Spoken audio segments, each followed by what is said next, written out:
Good morning. Good morning. You have to wait until Dwayne says that.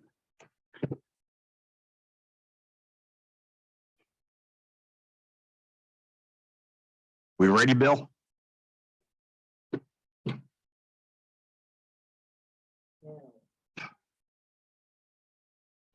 Okay, I call to order the regular board meeting of September 19th at 9:30 here in Marks Hall. Lewis, would you lead us in the invocation and the Pledge of Allegiance, please? Heavenly Father, we're truly grateful for this time together in your presence. We ask that you be with us in this time, that you help us keep our ears and our minds and our hearts open as we strive to make the best decisions we can for our residents in our park. These things we ask in the name of our Lord and Savior, Jesus Christ. Amen. Amen. Pledge allegiance to the flag of the United States of America and to the republic for which it stands, one nation, under God, indivisible, with liberty and justice for all. Okay, Lori, would you give me the roll call, please? Sure. Mary Chandler, Here in the hall. Lori Dalton here via Zoom, Kathy Gregory, Here in the hall. Todd Lombardi, Present in the hall. Russell McAllister, Present in the hall. Louis Nichols, Present in the hall. Pete Price, Absent, Sandy Simonich, excused, and Dwayne Trotter. present, and in the hall.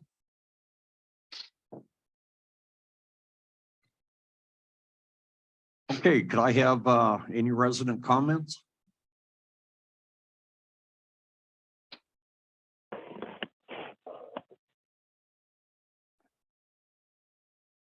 I'm Rod Smith, 6522 Washington Street. I can't hear. Yeah. Hang on, we gotta turn the mic on. I'll let you do it.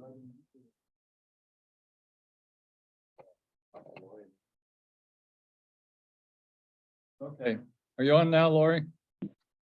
I can hear somebody speaking. Okay, I'm Rod Smith, 6522 Washington Street. I'm also president of the Hobby Club. And I have some comments about the trailer estate tax ID on club checking accounts. I've been doing some research on what it takes to change the tax ID. In the past, we've been able to change signers as long as we had the minutes of the meeting stating that a person was being removed and a different person added. Then these people needed to go to the bank to make the changes. I met last week with the branch manager of Truist Bank, and I'm in the process of checking with other banks to see what their procedures are. First off, he told me we need a SunBiz account. And there's no category on the registration form for clubs like we have. In order to change tax ID, we would need to set up a Florida LLC. If we don't use a company to help us, it is going to cost us at least $125 to set up an LLC. Then there's no cost to set up a tax ID number. There is an annual report required to the state, which costs $139 when you're registered on SunBiz. And it's recommended to use a registered agent so that everything is done correctly. This adds significantly to the cost of the club. You must use someone's Social Security to set it up. And this is a concern about using someone's Social Security because they're concerned about the liability with getting their name tied to the account. We need to get the EIN number. There is a category for clubs on there, but there again, it's a situation you need a Social Security number to get it, and the same issue that people don't like using their Social Security number. This is what the branch manager told me, which is very, very confusing. We cannot change anything on the account with these unless we have a person designated as a business resource for the group that has the present tax ID to authorize the changes. We cannot even close the account. According to the branch manager, the business resource people for trailer estates are Jenny Bentaglia and Frank Clear. And I have no idea who they are. No idea on this earth. I recognize the concern is using the trailer estate's tax ID to make tax exempt purchases. And I can tell you from the source of the hobby club, we have never made a purchase without paying the taxes. It would not be a cost to the clubs if we did not have to change the tax ID. We would be happy to make some kind of commitment to the board that we would not use the non-tax status if they would allow it. And knowing what Mary has gone through with changing the trailer estates accounts over to the new bank, I would appreciate her input in a couple ways. One would be what procedure used to close the accounts in one bank and set them up in another. And secondly, I would really like to have her go with me to Truist Bank and talk to the branch manager to get this issue straightened out about the business resources. I mean, I did not understand it. And of course, he couldn't, well, he could, since Trailer Estates tax ID is on the checking account, Mary could talk to him and get information. I cannot get the information. The only thing he told me was that the Trailer Estates tax ID was on our checking account. So we need to get something done on that, because it's going to be a real issue for clubs to change their tax IDs, especially with the Social Security number situation. Okay, I have another comment on something else if I have time. You've got a few more seconds. Well, can I stop and restart? Yeah. Go sit down, we'll come back up. Yeah. So go ahead. Okay, in the meeting Thursday, the lady on Social Security came up and mentioned that there's no way she could pay the tax bill and the assessments. But my Kiwanis Club on Friday morning, we had a gal that's a Medicare insurance specialist talk to us. And she commented, there are several ways that people on Medicare can get some additional help. They could qualify for some parts of Medicaid, which would help pay their Part B on Medicare. And they also can qualify. I'm sure some of you, if you're on Facebook, you've seen the ads about Walmart giving like $125 a month for food. And some of those people can qualify for that. So what I'm suggesting is that we try and maybe get this lady and her husband. She's been in the business for 7 years. Her husband's been in this for 17. So they have a pretty good founding on what Medicare is, and they also do the secondary insurance. And I talked to her, and she would be willing to come to the park and give a presentation to members. So I think we be in our best interest to help those older people in the park to have a presentation. Now, she will come to the house. Now, I'm sure there's a fee involved. That's what I was And I forgot to ask her how much that fee was. But it might be of interest to do a coffee break type presentation, especially since the Medicare renewal is October 15th through December 7th. So if we could put something together on that timing, I'd be happy to share her business card with whomever would like to do that and take care of that. So I think that would be a really good idea. Great, thank you. You can use Thank my you. name as a reference.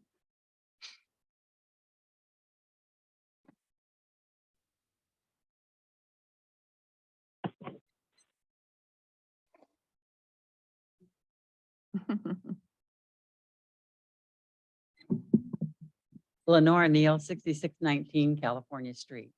I understand you're going to be discussing that bingo situation today. I was working last night, chairman's advice, and I addressed the person, I'm not going to name any names, but I said, she's not really your guest, is she? And because our visitor had brought a visitor, and she signed them both up. And I said, she's not really your guest, is she? She's the other person's guest. And she just kind of, she didn't answer, but I think I embarrassed her. I said, let's just be honest. And so then she went and sat down. The other two came through, and the other lady was asking, the visitor's visitor was asking, what do I buy? And she was asking, I said, why are you asking her? Why aren't you asking the person who is your Sponsor. sponsor or get, signed you in? Well, she's been here more than I have. I said, oh, I said, you're not really the other person's guest, are you? And she said, she didn't say anything. And she said, well, I'll be glad when our bingo starts. So at our place, so I don't have to come here. And I said, well, that's your prerogative. And I did not get upset. I was not rude. I was just stating facts. The other lady finally came through. She was a couple people away from her. And I said, you know, you're not supposed to bring a guest. You are a guest. I was told it was okay. I said, I don't know who told you that, but it's not true. You cannot bring a guest. And I said, let's be honest, you're not even really a guest of the person you're with. You're playing this game. And I said, it's really not fair to the rest of us. And she said, well, I won't be back. And I said, your prerogative. And I did not. I stayed calm, kind of had a rough time lately. So I think I had to vent a little, but she got the brunt of it. But I was polite. I didn't yell or scream or anything. It was time to let her know how I felt, because we all talk about it, but nobody seems to want to address the situation. So I did, but I wanted to let the board know that I had done that. So if there's any repercussions, I will take responsibility. But there were other people around and nobody really heard the conversation, so it was calm. Thank you.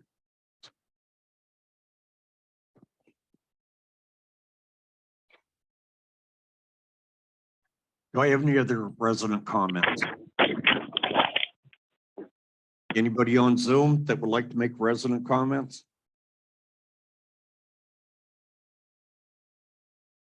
Hearing none, I'll close resident comments. Do I have any responses from the trustees regarding the two comments that were made? I'll certainly speak to Rod's. Rod, I'd be more than happy to go with you to Truist Bank so that we can get to the bottom of this.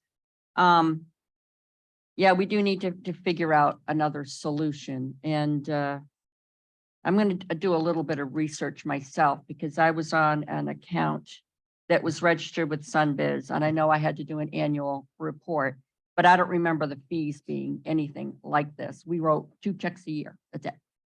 But we had to do this in order to get an account set up. So I'll figure out, we'll work together and we'll see if we can't get a solution for you for the hobby club. More than happy to do that. And your information about somebody that could come and help some of our citizens, thank you very much. I think we definitely should try to see if we can arrange that. That situation pulled at my heartstrings, and I've been doing nothing but thinking about it myself. So, and I was at bingo last night, and I was aware that, that it was a fine line, and the situation. And the first time they won the big jackpot, I was like, oh, Lord help me. Yeah, that was tense. But we do need to figure that out today. Yeah. Okay. I do want to say the Treasure Barn, before they became a standing committee, had to go through that same process. They also had to put up their social security number. They also had to pay I thought it was 135, maybe it was only 125. But I think the requirements are that somebody is going to have to give their social security number. And I think you had to personally do that for our account. I did, right? And when I was logging in to set up the online accounts with Regions Bank, I had to give them my personal social security number. So. And they also had to have an account with Sunbiz to set all that up for the Treasure Barn. So, and I'm sure that's going to apply to the wood shop also, as well as a couple, I think the art club also has it, but yeah, we're going to have to check into that, see how we can get around it. But if you need me as the business owner, if you want to call it that, to go, I'm happy to do that for anybody. Right. Yeah. Well, unless they get into the business resource situation. I can't hear what Rod's saying. I'm going to correct him and tell him this isn't a interactive meeting. So we'll catch your comments there later, Rod. Thank you. Any other responses? If not, we'll go into the approval of minutes. Is there a motion to approve the minutes of the September 6th, 2022 board meeting? I'll motion. This is Mary. Do I have a second? I'll second. Kathy seconded, Lori. Are there any corrections? Are there any corrections to those minutes? Hearing none, all those in favor of approving the minutes of September 6th, please say aye. Aye. Those against, please say nay. Motion is approved. Is there a motion to approve the minutes of the September 6th, 2022 workshop meeting? I'll make motion. Todd made the motion. I'll second it, Mary. Are there any corrections to those minutes? Hearing none, all those in favor of approving the minutes of September 6th workshop, please say aye. Aye. All those against, please say nay. The motion is passed. Is there a motion to approve the minutes of the September 14th emergency meeting? I'll make a motion. Russell. Russell made the motion. I'll second it. Todd seconded. Are there any corrections to those minutes? Hearing none, all those in favor, please say aye. Aye. Those against, please say nay. The minutes are approved. Is there a motion to approve the minutes of the September 15th, 2022 continuation emergency meeting? I'll make motion.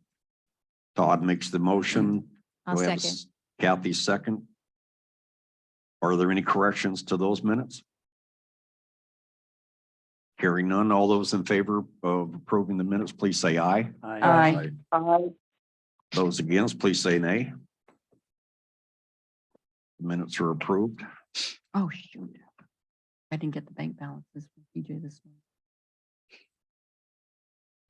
No.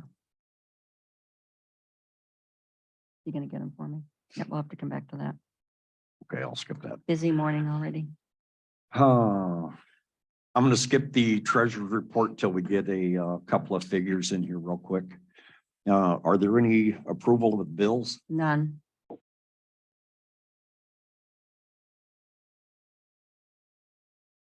Okay, could I have the informational reports from the trustees? Lewis, you want to start it? Sure. Still following up on several lawn violations on the south side.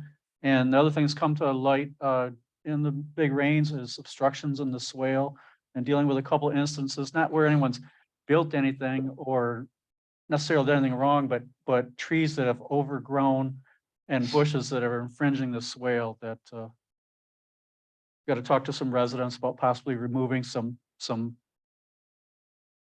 overgrown landscaping, if you will, from the swales. That's it for me.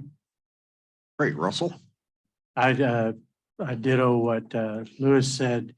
The only other thing that I'm noticing is when people are coming to turn in their fobs, they're not actually asking to renew their information on their fobs for the park. So if people would do their due diligence and actually ask for that paperwork or check their paperwork, so that we'll be able to get a hold of the people that have the brush and the objects in the swell that are flooding other people. So please look at your own paperwork, and our office staff has worked hard enough. If you could actually just ask on your own, try to correct your own paperwork, it'd sure be great. And everything's the same on the north side. Same thing with the lawns. Now I have gone out and given 3 verbals for the fines. So, and everybody's done really good about straightening things up, knowing they're fixing to get a fine. So those 3 verbal attempts that I made worked out quite well. Not that I think people need to be pressured with a fine, but it's awful nice to know that they will correct things a lot quicker than what they normally do. That's it for me. Great. Kathy? Good morning, everyone. Well, we had a cookout last Thursday. Been asked by quite a few people how many were there. I have no idea. I lost count. We gave out 175 tickets, which I think was remarkable. This event would not have gone as smoothly as it did without the help of a lot of people. We had tremendous volunteers that stepped up to help me to prep the day before, to set up during the day, to clean up. Special thanks to Terry for cooking. The food was wonderful and we had, and no complaints for anything. Special thanks to maintenance for agreeing to set up early before the board meeting hit so we could get ready for it. And a very special thank you to the Trailer Estates resident who graciously gave money so this event could occur. The name was kept quiet, but I thank you to this person. It meant a lot. I know everybody had a great time Thursday, so thank you all for coming and supporting. This Thursday is movie night at 7 o'clock in the large hall. It's always free and popcorn's always provided. Saturday, we have a very new event. At 1 o'clock in the large hall, we are offering salsa dance lessons. Doug Reynolds, who is the son of a resident here, is graciously giving his time to teach us how to dance. He came to a dance last season and we all went, who is this guy? I mean, he can just move. He's wonderful. So Liz Robinette is his mom and he knows he's doing it. This is a free thing, but donations would be given to him if you're coming. So you don't have to have a partner, just you have to have just 2 feet and be able to move. Okay. So if you want to come, and that night is the dance. And so then you can practice your skills at the dance. So it's really a twofer. Okay. It'll be fun. Looking ahead in October, we have the happy hour beach party at the Beach Pavilion on Friday, October 14th. We will have a DJ who also sings, and that will be our last big summer event. We will have a couple of movies in October, and then we're going to close out the movie season with the first Saturday in November. We're having the last movie. I can't openly say what the movie title will be, but it involves a lot of planes flying and all that stuff. So, so it should be a fun night to close out movie season. So there's more to come on that. So thank you all for supporting the activities. Thanks. Great, thank you. Todd? Hey, guys are pretty busy again mowing. They're gonna start a couple big projects. We're painting the firehouse here real soon. They're going to stain the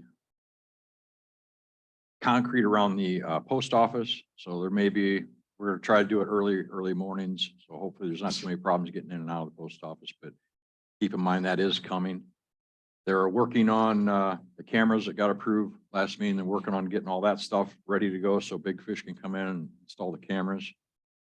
And then all the materials for the fish house repairs and the dock repairs should be showing up here next week or so. So guys are gonna be real busy. And one thing I want to say about the guys, when the residents are out and about and you run into one of them, tell them thank you, because they're doing a bang up job on keeping this park right up to snuff. Every one of them is a very valued employee here. Okay, that's all I got, I guess. Great, thank you. Mary? We've closed on the loan, yay. I physically saw the money in the bank account. I Yay. have the $1.5 million pin.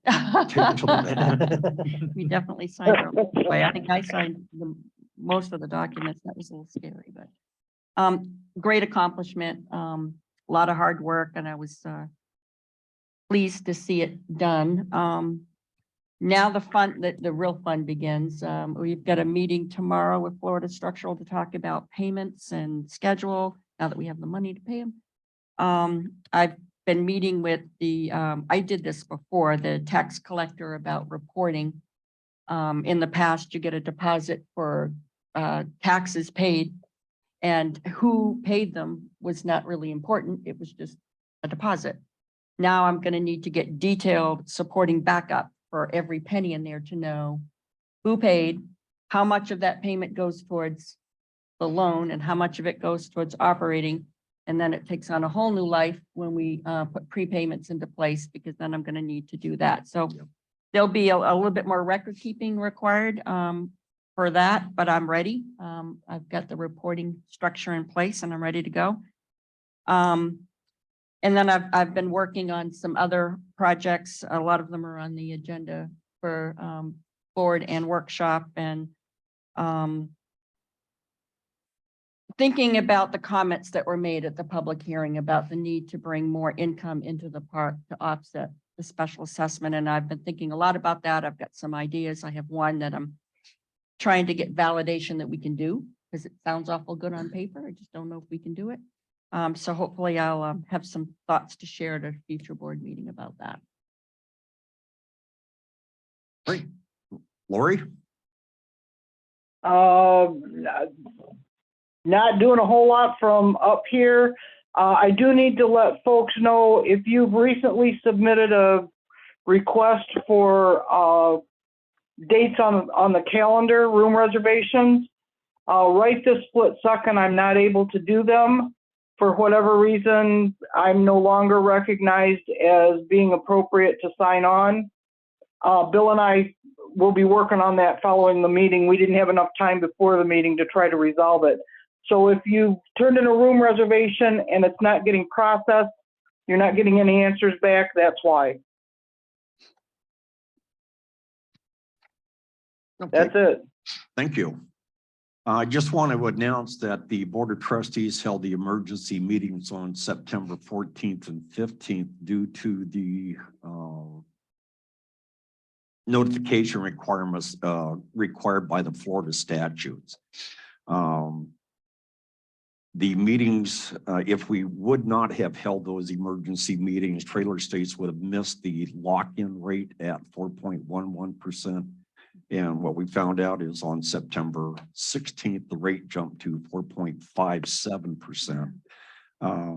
And one of the other reasons that we held the emergency meetings is to ensure that our meetings tomorrow with Florida Structural, that they did retain their locked-in price. I forgot what the price was. So they wouldn't increase that cost when we got it going. So that was the main reasons of why we held those emergency meetings. And the only other thing I want to make comment on is if you look out the window, you'll see that the poor rubber tree has been butchered, but don't worry, it will grow back. It grows back every year to a beautiful big tree. Okay, did you get the figures? Bank balances, Bill, were you getting those for me? Yeah, Bill, would you ask TJ Oh, to I'm give sorry. the bank balances for I thought that this was. meeting? I'm sorry. Let me go into the standing committees then. Treasure Barn?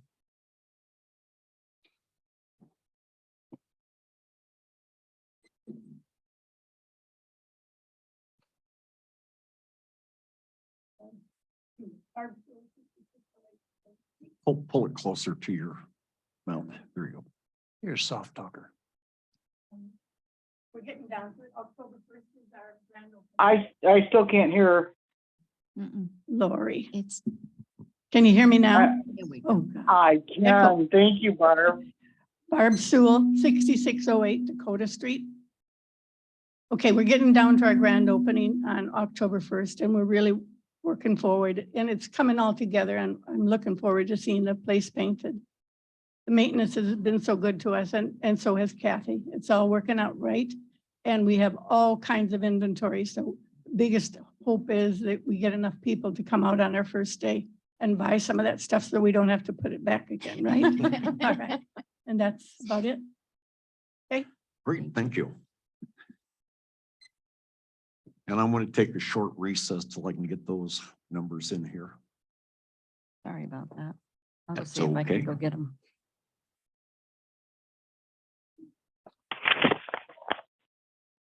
I'll take a recess of just 5 minutes.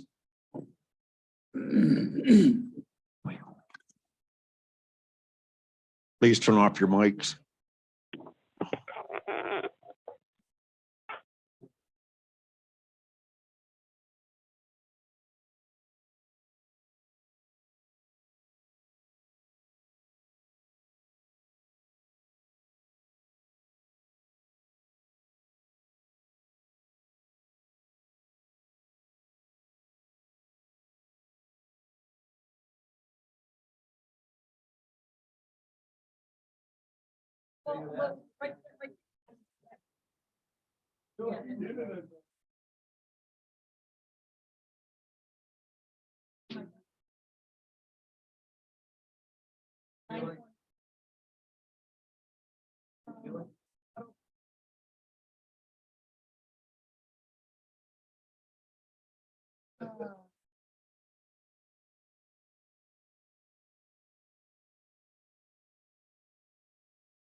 Gosh.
Okay, I call the meeting back from recess. Mary, would you give us the treasurer's report, please? Yes, as of today, the checking account balance is $15,313.79. The money market account, $639,032.14. And the Regions Bank account is 1.5 million. Our new account. Woo. Okay, do I have a second? I'll second that. Is there any discussion? Hearing none, all those in favor of approving the treasurer? Dwayne, Yeah. I'm sorry, hang on. Mary gave the report.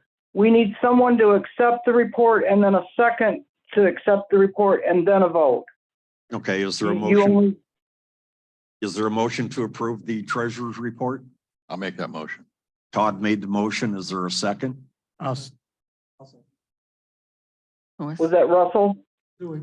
Lewis made the second. Louis, okay, thank you. Yeah. Is there any discussion?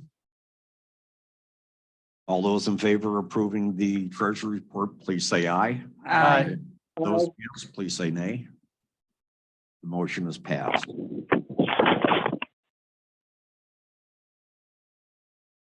Okay, we have no old business.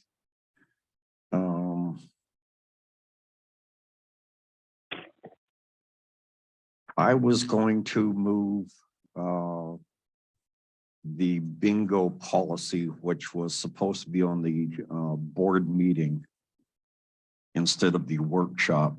But from hearing what I just heard this morning, I think I'm just going to leave that as the workshop. And maybe we can do some discussions there on how we're going to look at that policy. Okay, the first item that we have on there is ratify the motions and adopt of the September 15th emergency meeting. Mary? Yes, I make a motion that we ratify resolution 2022-03 Seawall Improvement Project Final Assessment Resolution and resolution 2022-04 Taxable Special Assessment Bond Series 2022 resolution adopted during an emergency meeting held on September 15th, 2022. I'll second that motion. Todd, second the motion. Is there any discussion? Hearing none. All those in favor of approving the motion as read, please say aye. Aye. Aye. Those against, please say nay. The motion is approved. The second item we have is the adopt the amended budget for fiscal year 2022-2023. Mary? Yes, I make a motion that we adopt resolution 2022-2023A, amended budget for fiscal year 2022-2023.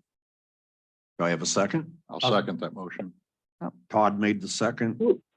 Okay, Is there any discussion? Hearing none, all those in favor of approving the motion as read, please say aye. Aye. aye. Those against, please say nay. The motion is approved. The next item we have is the maintenance employee realignment. Lori, would you read that No. for me? No, don't we have approved compensation adjustment? Right. Yeah. That's what I've got too. Mm-hmm. You skipped one, Dwayne. I sure did.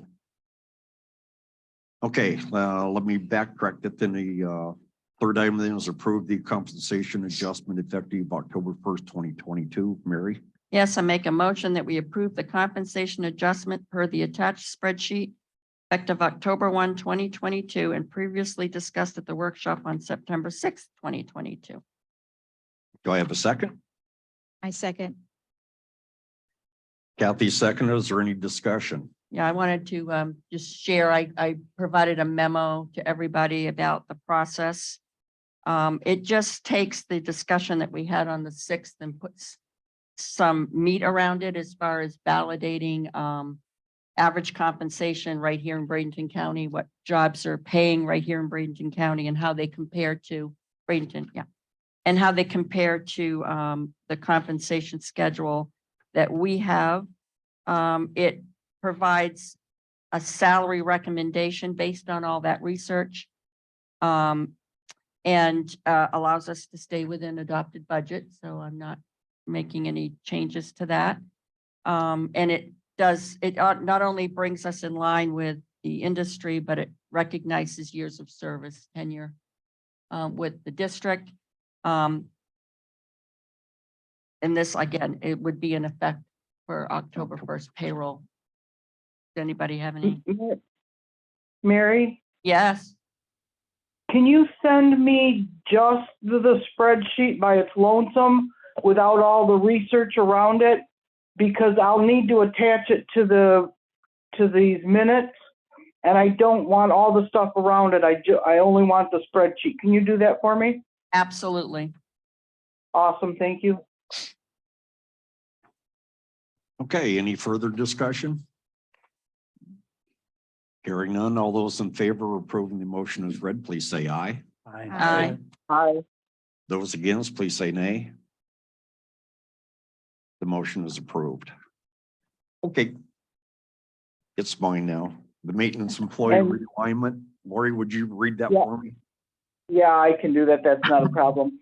All right, I make a motion to move Mr. Cottom and TJ Miller to exempt employee positions and Mr. Hedgecock from a Tech 4 position to foreman with supervisory authority as discussed at the September 6th, 2022 workshop. I'll second that motion. Todd made the second. Is there any discussion? This is just a title change, basically. Yeah, and moves them into an exempt status. I want to make sure that was noted. Any other discussion? Hearing none, all those in favor of approving the motion as read, please say aye. Aye. Aye. Those against, please say nay. The motion is approved.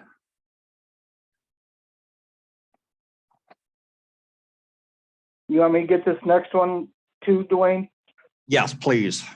Then the I next. one we make a have is mo- Go ahead, the sorry. Association of Special Districts. Lori, would you please read that one for me?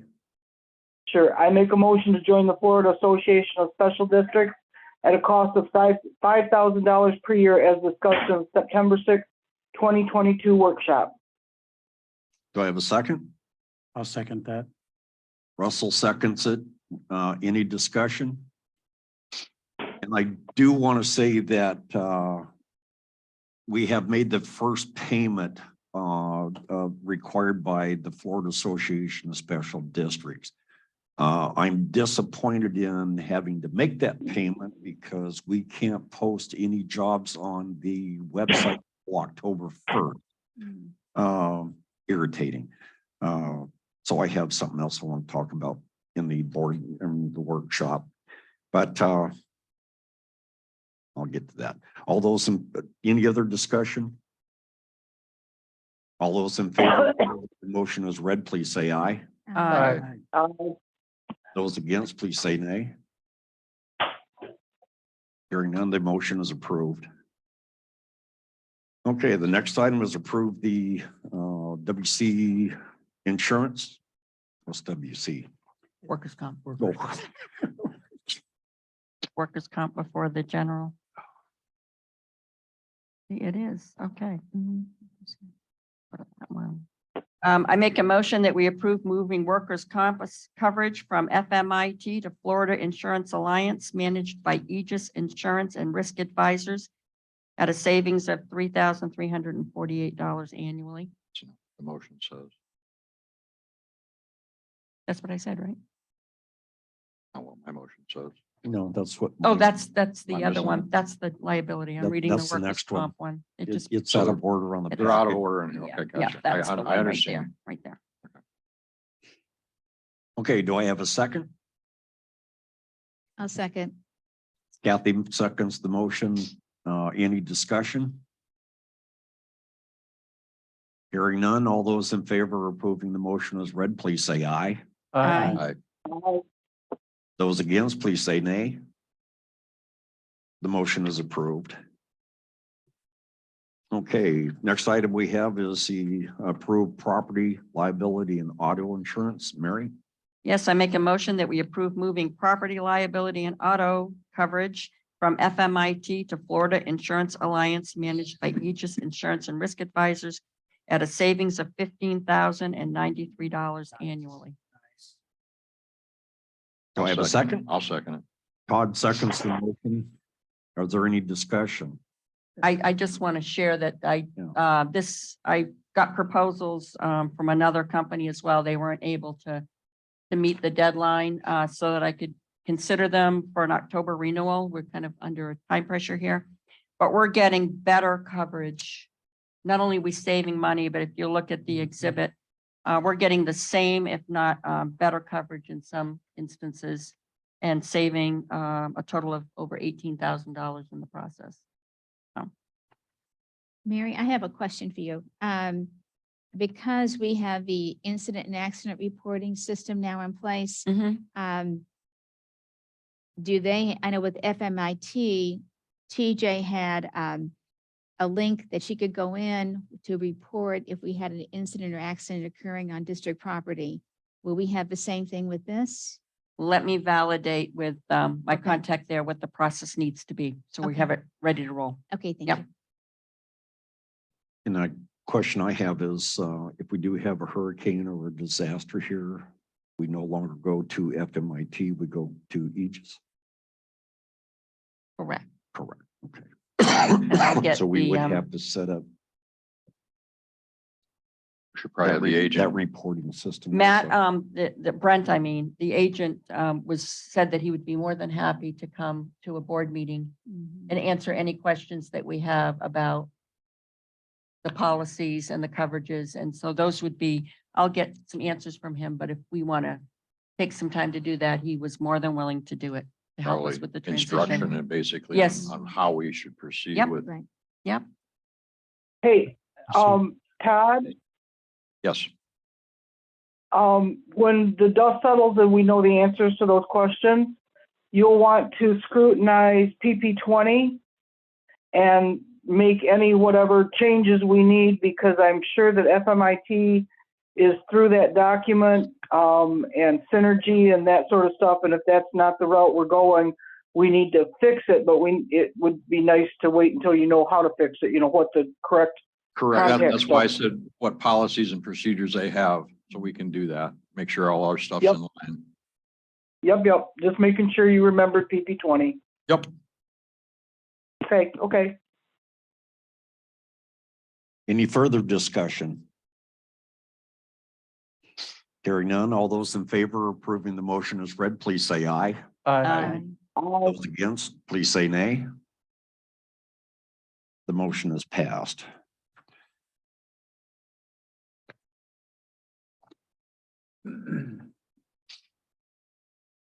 Okay, we don't have any other new business, do we? Was this to be?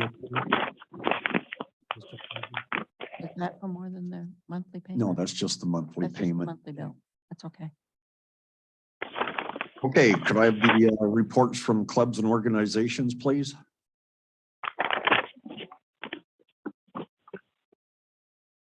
That wasn't, So I know. Gordon Elton, 1804 Ohio. I'm here to report from the Veterans Club on the planning activities for Veterans Day ceremony. We held our first meeting last Friday and it was lightly attended. A lot of people indicated they were either not here in the park yet or had other conflicts due to the short notice they weren't able to attend. I've got, given that Lori have been able to actually schedule things on the calendar, I got a request in to hold meetings on the September 30th, 10:14 and 10:28 in the Pelican Room in the activity building at 10:30 a.m. So Lori, I'm proceeding with the expectation that the room will be available on the September 30th unless I hear different from you. And Gordon, that's a true statement. However, I can't get to the calendar, so I can't even verify that closely for you. So Right. I'll let you know as soon as possible. Okay, I've checked the calendar and has been posted here too. To date, it indicates it's available, so I'm proceeding with that plan. We can adapt if Okay. necessary. Some of the activities for Veterans Day ceremony, we plan to raise a POW flag on the flagpole out in front of the office here, just before we start the formal ceremony. And Dottie has been working with Bill to make arrangements so that can be done. We'll have a separate sign-in for veterans from the park, and then a sign-in for everybody that's here, because we'd like to try and keep track of how many people are actually attending. And we'll have a presentation of the colors, introduction of guests and any dignitaries that are here. We've invited the new county commissioner. Well, I guess, I don't know if there's another election in the general or if he's already No, elected, but he's. I know Misty yeah. Serbia Hers lost in ends the, November, I think. in the primary election. So we've reached out, well, to her as well as to the other person. We'll have a guest speaker to still be identified. And at 11:11, we will hold a moment of silence, which is in remembrance of the signing of the armistice from World War I. That's Veterans Day started out as Armistice Day and was changed to Veterans Day. And the treaty or the armistice was signed at 11:11 local time in Europe. And we're not going to have our ceremony at 4 o'clock in the afternoon because the proper way to do it, the most proper way to do it would be to hold it at 11:11 time in Europe, and that doesn't work out. So we'll do it at our 11:11. Some of the other activities, we plan to have refreshments afterward, and both the Beautification Club and the Cook's Night Out have indicated interest in helping with the refreshments. And I think Dottie has talked to you before about having a flag exchange, but the idea is that we're getting flags, American flags donated from various veterans groups like the VFW and American Legion, possibly the DAV. And so people that have an American flag that's no longer serviceable, meaning it's ripped and torn and frayed, whatever, subject to the availability of flags that we have donated, we'll be exchanging them at no charge. We would appreciate donations if people are so inclined. And that'll be held separate from the ceremony. We'll also tentatively talking with Kathy about having a patriotic movie that evening, if that works out into the schedule. And as I understand, the license for the movies, showing movies has been approved. And of course, we need more volunteers to help in the planning and day of activities. So they can, and we'll have a slide up on 732 soon. But if they contact me at, the easiest way is to call me, 707-972-0006. And let me know. There's a number of people that have already volunteered, but there's always more that are needed, partly to make sure we've got enough people the day of, but also to get the planning done. And we need veterans to volunteer that were willing to be part of the color guard to bring the flags in. The park has the branch of service flags. We plan to present those as well as the United States flag at the start of the ceremony. Thank you. Couple of questions. The American Legion is putting this on. No, the Veterans Club of Trailer Veterans Club. States. If people have battered flags, when can they turn those in? The day of The day or of. prior to? The day of, The date of. Okay. yes. We're Right. not, we don't know how soon we'll actually have the flags to exchange. Okay. So we're not planning to do it in advance. All right. Thank you. Okay. Thank you.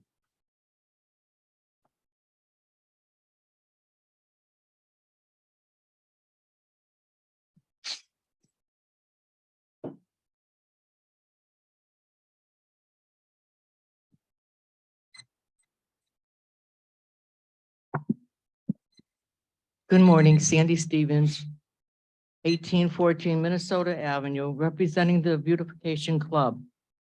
I'm just going to go over some future dates that we have planned, and then I want to go over one more thing. In January of 2023, we don't have an exact date, BC will host a community cleanup morning, date to be determined. Put on your gloves and join us as we enjoy together while sprucing up. The next one is a community raffle. Recently, we have been donated a beautiful rendering of the historic White Pay Ramp. or TE, trailer state, sign. I know, everybody remember that sign? We've seen it a lot, okay. Mhm. It really came out nice. Why?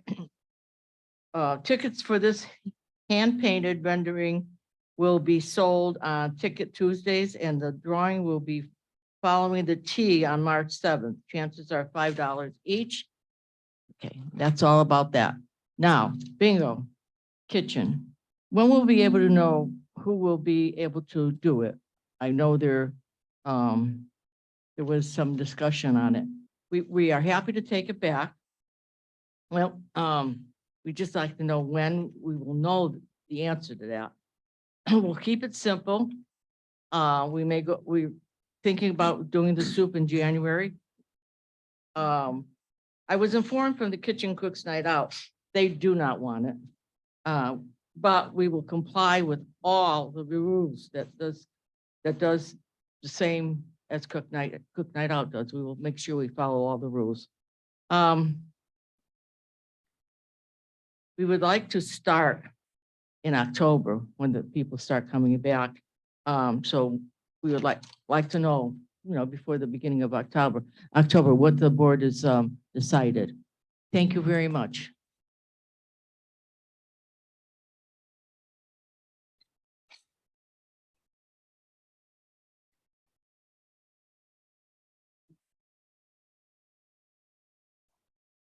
Laura Freese, Freese, 6619 Connecticut. I'm here to represent TE CERT. And first of all, I want to give shout out thank yous to Dwayne Trotter and who sat in on our drills. We've had several drills and he sat in on our drills and we really appreciate him being there and discussing the future of CERT in our community. And to Todd Lombardi, we thank you. He organized the move that we had. We had to go from move some of our equipment and he organized that and we appreciate that. We moved to the activity building from the fire department. That's all our ham radio equipment. And we've been having drills using that with the fire department, EOC and ARES. As we're doing our drills, we're making that community wide for the whole county as we do prepare for hurricane season. And we want to thank Bill Cottom and Randy for helping make those moves. That was a biggie and they did it and we really appreciate all the work that they did for that. TE CERT will be holding a new class. We're starting tomorrow night and we are looking forward to having new trained people. And if you see on the 27th, the fire department truck in the park, they're here because they do our fire training.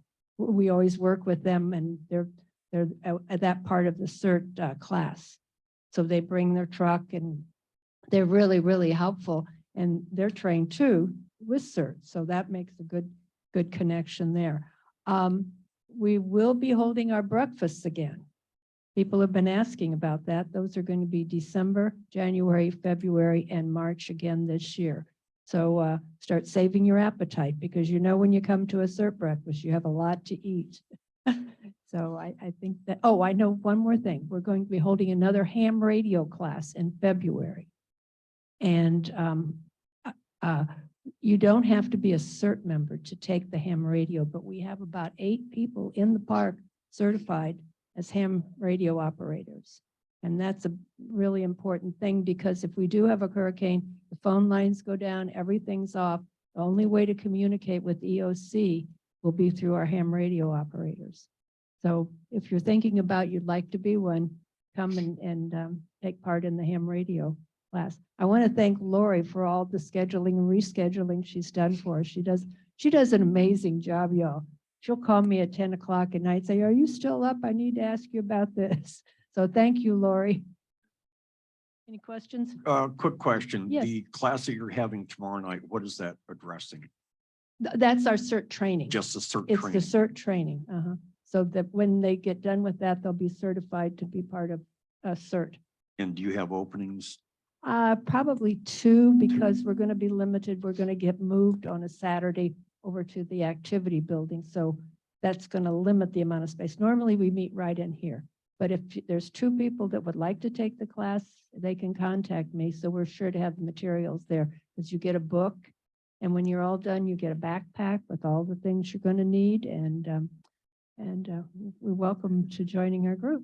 And I'm sorry, I missed the date on the Cedar Hammock fire truck being here with your The training. Cedar Hammock will be here on the 27th. These are in the evening. The meetings are in the evening because people working and such. So that will be in the evening. I just want to alert people because what first time they came to do that, people got really concerned of what's the fire truck doing in the park. So it's for a good reason. Great, thank you.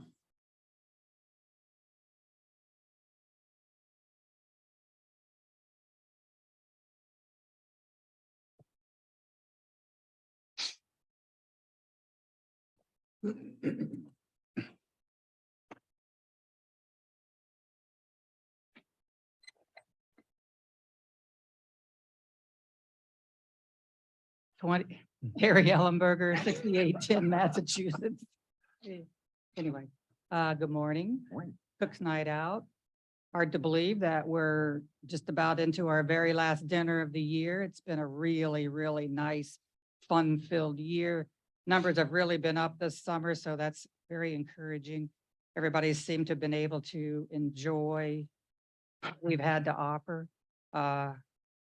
We have one breakfast in November and then we'll be done for the season. And thank you for allowing us to purchase the boat. We'll be working on some dinner cruises, okay? Thank you. It was a yacht, remember? Yeah. Okay, do I have any other clubs and organizations that would like to make a report? Do I have anybody on Zoom? Hearing none, I'll adjourn the Board of Trustees meeting at 10:32.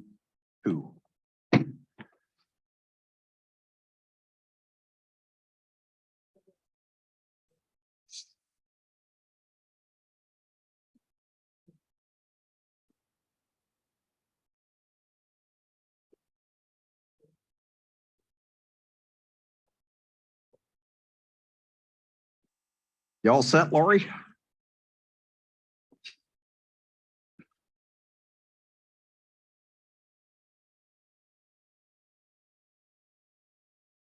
Sorry, I was muted. Yep, I'm keeping up. Okay, with that, I'm going to call to order the Board of Trustees workshop for September 19th at 10:34. Are there any items that needed to be added to the workshop from trustees? I have, Go ahead. I need to add a resolution and addendum question for the December ballot. And I have handouts for that when we get to it. Answer resolution and And a referendum question for the December ballot. Based on the comments made, do we need to have a discussion about the bingo, the kitchen during bingo and how that is going to work so that we can get them an answer timely? it's on the last item there for The bingo policy, yeah, the for use of the bingo kitchen will be part of policy. that? So yeah, Okay, I'll perfect. bring that up. Okay, I just wanted to get them what they needed in a timely manner. I would like to, I don't know if this is the right thing to add, but I'll add it and you can say no. A discussion about next steps.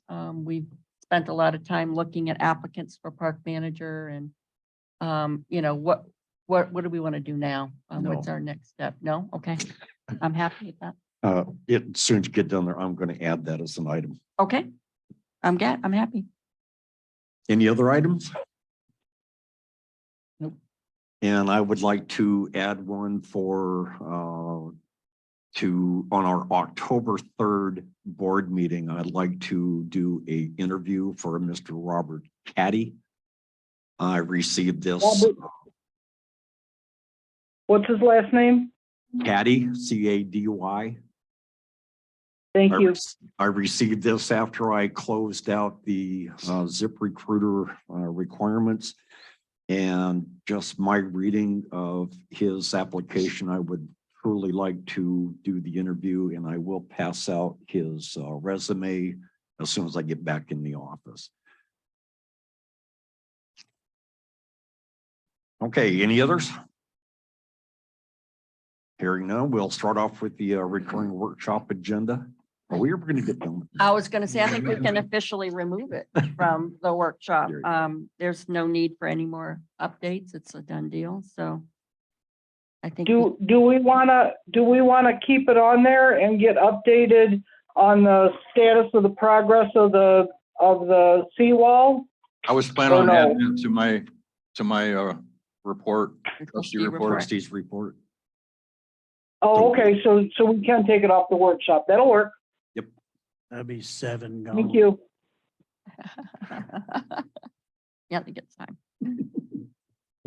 Okay, the next item we have is the renewal of the flood insurance. Mary? So, yeah, in looking at all of our insurances coverages, flood needed to be in there. I mean, with the fire department, we kind of started taking a different view of flood insurance. And so I took a look at all of our current flood insurance policies and what we're getting for our dollar. And whether or not we want to continue with these policies when they come up for renewal. I mean, the one that kind of popped off my head was the shuffle building that's out here that where the shuffle courts are. The rebuilding. The rebuilding, yeah, the rebuilding. That's Yep. costing us over $5,000 a year. And if, God forbid, anything should happen that brought that down, I think, I don't know if that would be our top priority. If it got to that point, we'd have a lot of other things probably that would be more important, but that's just me. So that's $5,000 that we probably should give thought to. The other buildings, What, can I ask a question real quick? sure. What does flood insurance cover? Does it cover contents or does it cover just building or both or what? What is it covering? It depends on what we have in our, some of these you can see that we're covering just the building. Some of them we have contents coverage. That's where I was confused. Yep. That's why I was saying. We that. don't consistently have content coverage in each one of these. And I think if we're going to, this is a very expensive, flood insurance is probably one of our most expensive insurances. So, you know, we spend over $50,000 a year on flood insurance. If we're going, I think it's worth revisiting all of our values that we have here to make sure that if we're going to have coverage that we're adequately covered and having a complete understanding as to what's covered and what's not. So, Brent, the agent that was working with me on the liability insurance, they also offer flood insurance. And I told him personally, I'm not an insurance guru. And I was very honest with him about that. And he spent about an hour and a half on the phone with me with the other policies. But I would like him to come help us understand, what do you get for your money? What kind of claims, if they're filed, are going to be covered for this dollar? And what is, because we have flood coverage on our property policies as well. So understanding the difference between what type of claim would go to this policy, what type of claim would go to that policy. And then it even gets more complicated because if there's a flood event and it's a named storm, then it's a whole different set of coverages and that things are covered if it's not a named storm. It's very complicated and I don't want to pretend to know it. But I just wanted to put this out in front of everybody and see if we think that this is a good, something we should consider doing is having Brent come explain flood insurance to us and make sure when we're making the decisions to renew these policies that we're spending our money in the right places. And this is our new insurance company. This is, well, yeah, I was going to have him come and explain it to us. We've been with the other insurance company, right, for many, many, many years, and we've never really gone out and looked at other options. I did not ask him to quote me on flood insurance. I did give him this information and if I ask him to, I know he'll put together a quote for me, but I just thought we should really consider that and consider what we're spending our money on and what does it really cover. Well, I would certainly suggest that, especially since one of the other topics we have today is the use of the firehouse. Yeah. So would you go ahead and schedule I that for definitely the would do that. October 3rd meeting, I guess? Yeah. I can do Thanks. that. Yep. for the October 3rd meeting? Yep, Okay, I'm gonna see if he's available. He said he would be, so we'll all become educated on flood insurance. I think No. we're all thankful that you came back so you can take care of all this. Yes.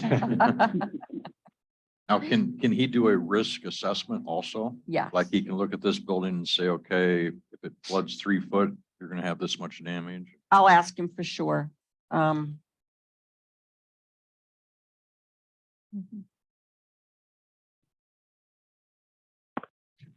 Okay, any other discussion on that? Okay, next item we have then is the district guest identification cards. Kathy, Okay.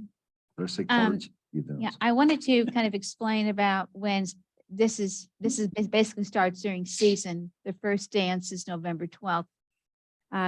When I became rec trustee and I was at the door, the policy has always been, hey, we know them, let them in, they don't, can we go charge them? And so there's really no way to know who is a resident and who is a guest. We charge everyone who attends our dances $7.50 a head if they don't reside here. But there's nothing, we guess. And I can tell you that I've been letting folks in during season because I have no proof that they live here or not. And, we have these IDs, but, could we discuss the idea of beginning in November for the first dance that residents or guests who have their guest ID must show their ID or they are charged $7.50 a head? Because I have no idea. And I am asking clubs and organizations to volunteer at the door. And I don't know anyone that knows everyone. Maybe a few of you do, but I don't. And if I'm asking clubs to send me volunteers to work the doors, it would make it easier on them. It's a little awkward if you don't know people.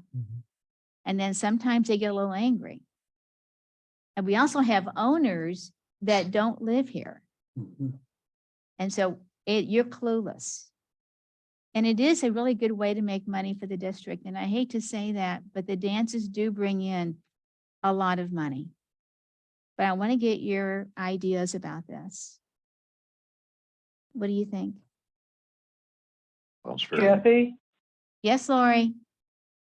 I think it's a wonderful idea. We should have been requiring it from the beginning.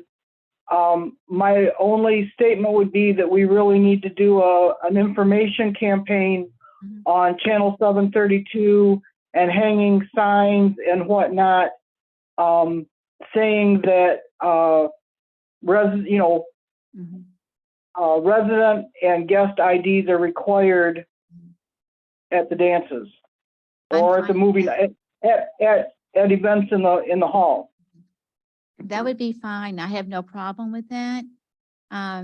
This is really, I'm just talking about the dances right now because Showtime is for residents and we don't charge. And I'm real funny about Showtime. That's assessment money is doing that. That needs to be for the residents. It needs to be free. So do you require for Showtime a ID? We've never required ID for anything. And that's something else we can talk about. Since taking this position on, I have never had anyone say you must show ID. Well, to back you up, it really is a shame because our policies say that to enter to any building, you must show your residence ID. True. The Board of Trustees, I think, has been very lax on requiring that. They go to the pool and I forgot my badge. Come to the dances, you don't even have a badge. You would have to do a hell of a advertising that if you do not bring your badge, that you are going to be charged that. Right. I totally support that.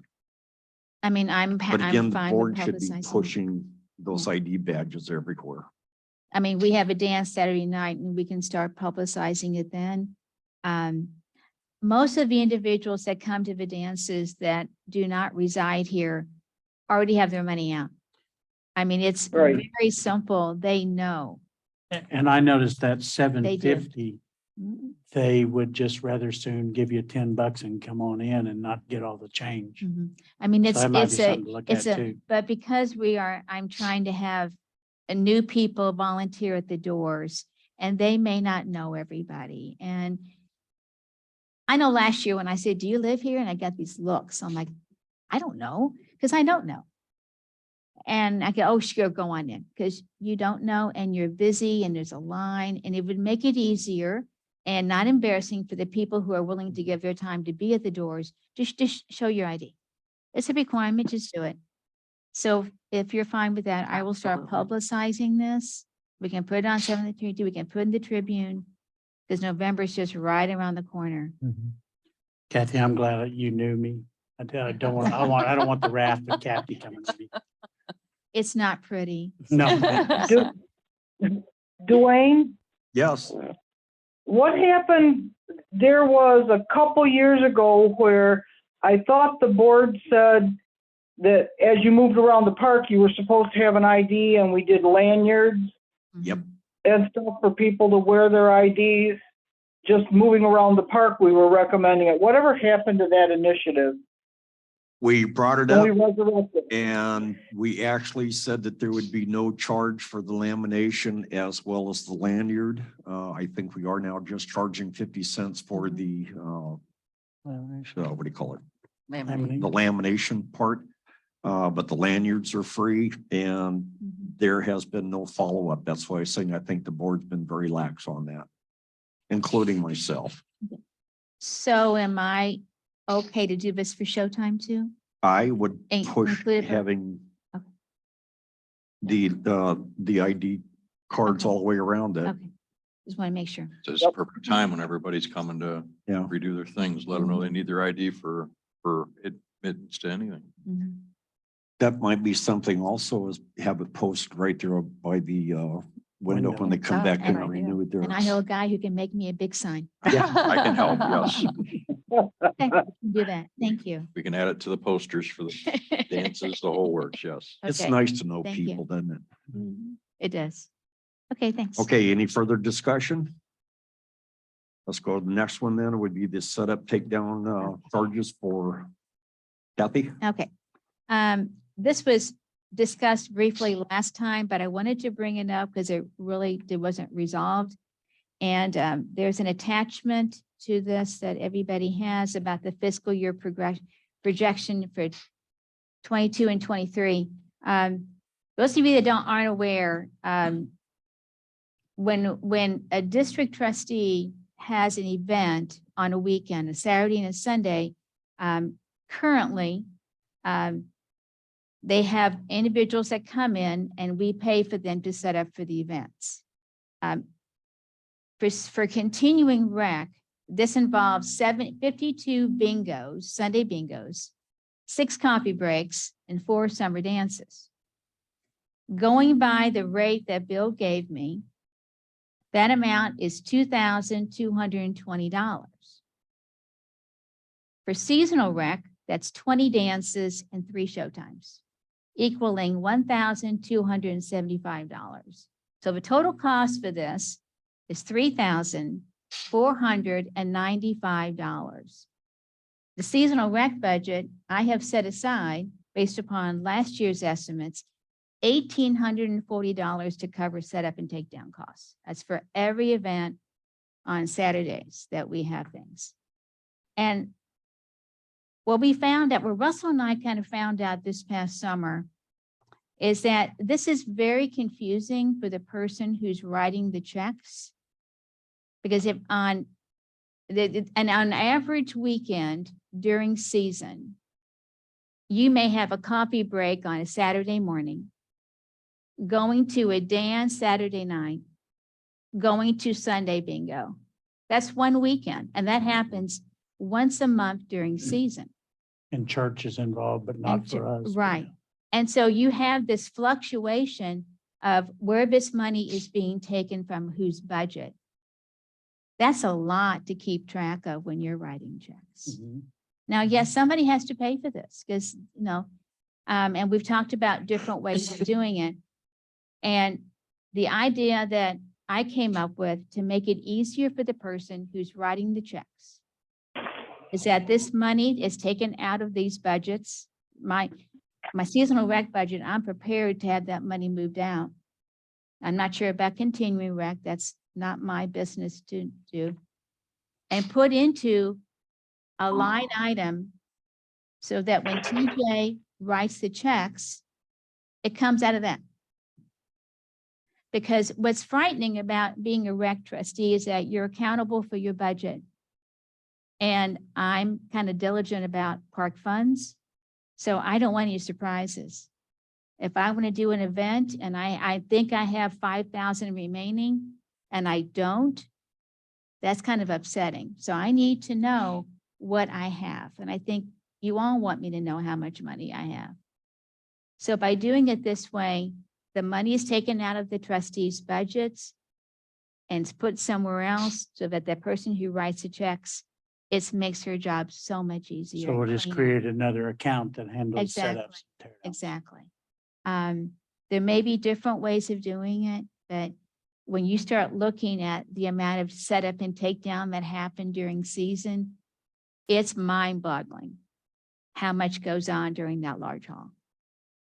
We don't think about it because we're doing it, but And- somebody has to do the work and And we want whether to you're pay paying them. for somebody else's or not, that's Right. what caught me. And we want to pay them. We Yeah. want to pay them to be fair. I mean, they're doing their work and it's not easy. You know, we go from round tables to this table to this.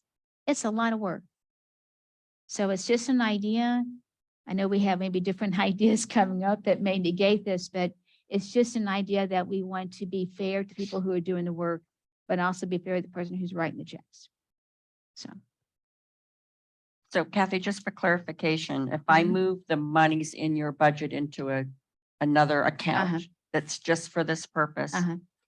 you would still be scheduling someone to do your setup and takedown or not? Well, I don't, I guess Bill Bill does it. schedules Bill that. does Bill it. schedules it, Uh-huh. and then they submit a timesheet to Mhm. Bill or the office, and then it just Mhm. gets paid. So Right. it sounds like it's simple. I mean, I'll Yeah. just, It's basically another code. for exactly, QuickBooks. Yeah. exactly. it It's is. just another Yeah. account, Yeah, and I another can do it within Code the, number. and you within, got- yeah. That's easy to do. Well, If it- did I hear that you only had 1,800, but it's gonna cost you 22? Well, she's 22? separating the No, two. No, I'm seasonal has, separating. Now, and I don't know, because I'm not over continuing rec. I don't know if money was set aside from that budget for this. I don't know. I have no idea. That's not, I mean, but when I did my budget last year, I was advised to set aside money for this because it's going to come out of your budget. I was quoted a higher amount, so I'm really happy to know, but I have more money to play with. But based upon the amounts that Bill and Todd have given me, 1,275 would be pulled out of my budget for this. so I need some clarity. 52 Sunday bingos. Yeah. Once the season's over in May, I thought we set up the tables in the front did. half of the hall for bingo, and they stay there. They do. It's just that this is even, and Bill, quote me if I'm wrong, but this is the summer is a little confusing. It's easier. It depends on what else. is going on, Yeah. But Bill can explain it because he's a lot more well Yeah. versed in it than I am. Okay. Got to turn the mic on though. And I don't know what this budget was for reoccurring rec either when I took it Yeah. or picked it up when it was given to. to me. Okay. So I couldn't tell you. I just not spend any money unless it was necessary. That's the Yeah, only we thing I don't, we did. don't, I yeah, we don't I want to cut assume everything anything. else out, so I wasn't spending money. Good morning, Evan. Your question about summers. Yes, bingo does stay up through the summer, but once a month there is a dance Mhm. that requires us to take down bingo on a weekend. We'll take Yeah. it down on a Friday. And dance will be set up by maintenance on Friday. Mhm. So we don't have the setup charge, but we do have a charge for taking down and setting up bingo once a month in the summer. Now, I have, It- set up and take down for bingo in the salary Right, budget. So right. that should not be coming out of, That was something, that's why I put it back on the agenda. Yeah. Because it doesn't really, I just think it makes it easier for the person who's paying this, writing the check for the people who are doing the work to know it's not, it's out of one account. Because Russ and I discovered this The when hard we way. began to look at the continuing rec budget for summer to see what we could do. And that's when all of this blew up, is that this money's being taken out, and if you're responsible for your budget, you need to know what's coming out of it. And that's why this was an idea that to make it easy, it's cleaner. But again, I don't know what continuing rec has this. I have no idea, and I'm not over it, so I don't know. And Because I, it, Dwayne, Yes. I'm not familiar with the Yeah. budget either. I mean, we don't know. something that everybody needs to keep in mind too, from a reservation standpoint, is we might traditionally leave bingo set up all through the summer.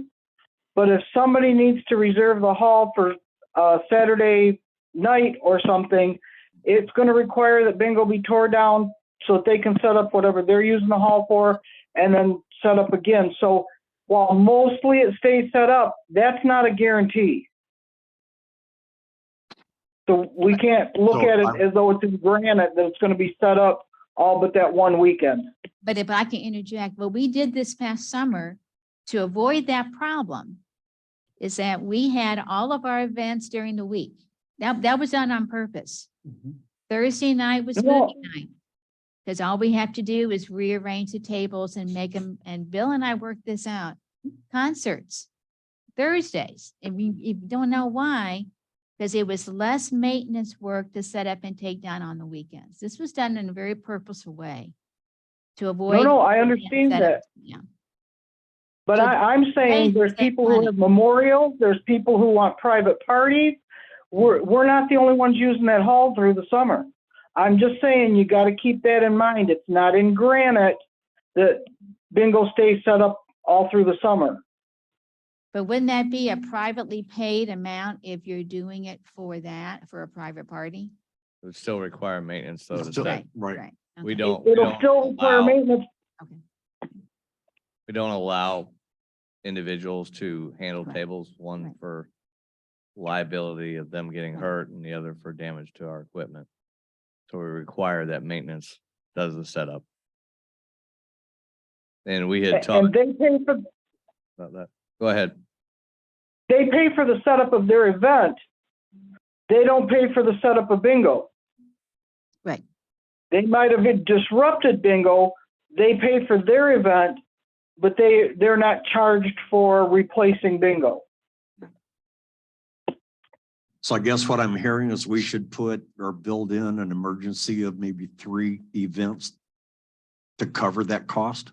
Possibility. Mhm.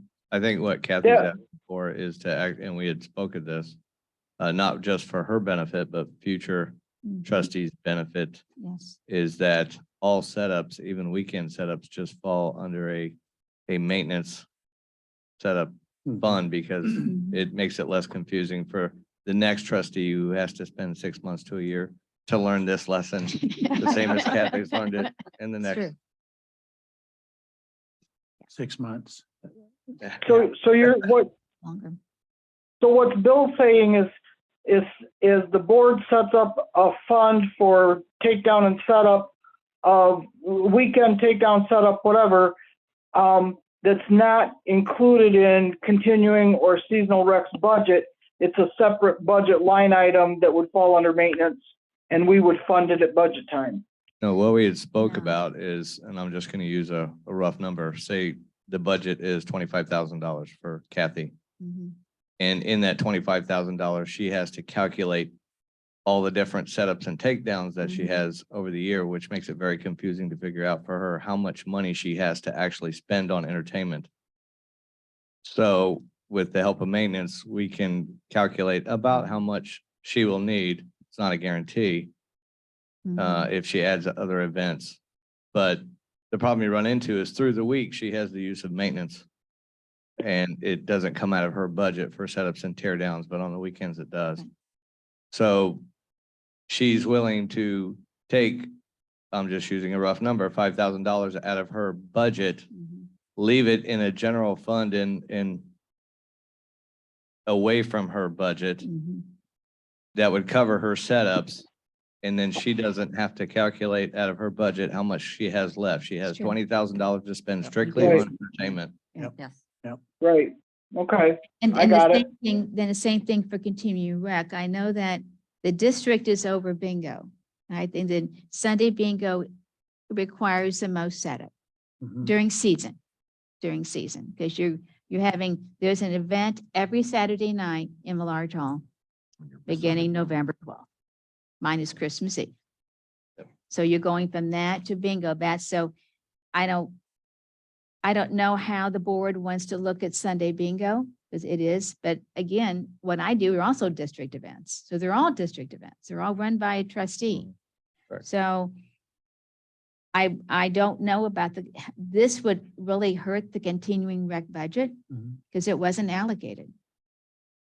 Well, it did, I know, it did. It decimated it. right. And so I don't know if the board wants to look at this budget to what to do, because it's It's gonna actually- come out, it's gonna Actually, come it out killed, either it way. killed it more than what was left in Right. the I mean, budget. it's gonna come out either way, Mhm. because somebody has to pay for that. Right. I can look at what we've spent historically over the years Okay. to these resources that do our setup and takedowns and make Well- sure we've got enough budget Mhm. to And cover it. Bill actually has a sheet. I didn't bring it with me, but he has a sheet that breaks down Yeah. what Mhm. you've got, what the amounts are and stuff. Yeah. It's not written in stone, but No, but that's it's. pretty much give you a general idea. uh, We took last year and I Mhm. went through every slip, mhm. pay slip Yeah. for the past year Oh, gosh, to that's see the what, next one. to see what we actually paid out All that in work. setups. So we had that's where she got those numbers from. Right. Okay.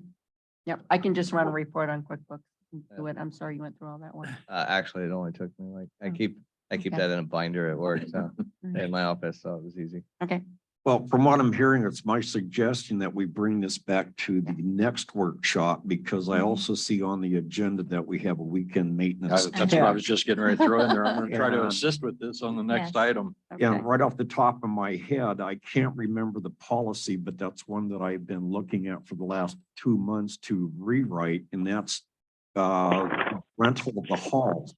Is we have, I think it's $100 deposit, and if you clean up, you get your deposit back, but that doesn't pay for the lights, the electricity, and everything else that we have in here, including the setups. So maybe I can bring that policy and we can look at this whole thing as a total and not just individual. And I can also add to that because Bill and I have been discussing that very thing. So Okay, I've got a little bit of a thing to bring up from Bill and his suggestions. And so with your permission, Kathy, would you bring that back Sure, no next problem. week? I will also bring in the policies that I'm talking about on the rental, and Todd will go ahead with yours now on the weekend No maintenance. problem. And then again, depending on the discussion, I'd like to have it all brought back as a whole. Great. Next item we have is the weekend maintenance tech. all right, well, we've hired a new maintenance tech. And he's doing well so far. He's only been here a week. When we hired him, we discussed the possibility of having him as a weekend guy. And I think that will be a big benefit to the park. Again, just on setups alone, the savings would be, really well. Also checking the pool in the mornings and, getting the pool started up, all that kind of stuff. So I'm looking for other opinions on that, but I believe a weekend maintenance guy around here would be really, So that would be 5 hours for Saturday and Sunday. well, I'm Is it- talking is it I'm 5 talking hours? about doing, because he's a 25-hour guy. So you could do Friday, Saturday, Sunday, Monday, do a 4-day and pay for 5, or, there's other possibilities there also. Or you could, for the benefit of working the weekend, give them a little extra incentive. And then would that reduce the cost of the pool maintenance of the checking the? I just got. Bill can come up and help Part-time- with the this other also part-time people again, that do that. but yeah, you've got, Because I have, sure, I think Sharon Bean does Yes. that, And then Bob also does checks the Bob and Larry. floats and everything. Yep. So does that reduce that cost? Good Lord. I just added up what we have budgeted for open and close and doing lockups and Yeah. pool and set up takedown, and it's about $21,000 a year. It's expensive to have activities on the weekend. This Yeah. is where that would reduce some of that. Yeah. Now, as far as whether that would reduce the need for somebody like Sharon Bean, that would depend on the hours that you want that person to work. Yeah, that's and what well, I'm what asking. I was So- gonna say was possibly even this be a full-time position. That job is done very early in the morning. So unless you wanted to pay basically a full-time person for that day, and they would still only be here till 3. So it depends, do you want somebody later? It depends on what time of the day and how many hours you want to pay this person for, as to whether that would eliminate that other position. So what are we proposing? He's 8 hour, 5 proposing hour. somebody for later in the day as far as setups go, like on the weekends when we have the hobby club. That needs somebody to set up, when we have turnovers from hobby club to dance. And then to bingo on Sundays after church. And currently, we're using our part-timers that do setup at night, tear down at night when the events are done, finished. Yes, that's the expense that you're incurring is paying somebody to come in here at, 11 o'clock o'clock at night at or whatever. 4 o'clock in the afternoon on Right. Saturday to set up the dance and then come back again at 9:30 at night, tear the dance down. Then church will come in after them. They pay their own people to set up and tear down, but then somebody has to come in again Sunday afternoon to set bingo up. Well, my real concern is if that individual was set here for Saturday and Sunday and becomes ill, who do I have to replace him? Well, the same thing with the person doing it now. Yeah, If they doing the become same sick, way. we don't have anybody. Yeah, but then I wouldn't, on the That's- weekend, I wouldn't have anybody to That's usually when do you all see. those jobs. That's what my Bill job here. is to cover I was gonna that. say it'd be I've seen Randy Bill or here the before. maintenance I've seen trustee Bill to here assist before with that. On a Saturday night. It's unfortunate. but- Yeah, it's already happened. It's not like, it's not a new thing. I mean, we have that situation now. If Sharon Bean is Mhm. sick on a weekend or away on vacation, we start at the bottom and work their way up. We start with the lowest paying person in maintenance who's able to handle that position. If they want to take that day, they do. And we go up the chain, and I'm the last resort. I have no choice. So Well, what does everybody think? I like the Friday, Saturday, Sunday, Monday, set up. What are the hours we're thinking that would work the best? Todd or Bill? I said, that'd be another question for Bill on the best hours to utilize this person. Well, I think we definitely should move forward with this and then come back with a Come back proposal with that's got a another- little bit more meat around it with an Yeah, actual because I'd like to see schedule and the hours. position description, the hours, if Yeah. that's gonna save the board any money from Exactly. Figures the, of cost. because I know you can't have 8 hours and still get the evening lockup. And this person won't be only doing setups. This person will be charged with mowing and Yeah. trimming and Yep. Yeah. painting and all the other things that maintenance does. It's not like they're just gonna sit around in an office Mhm. and wait for a setup to occur. They'll still be doing maintenance work.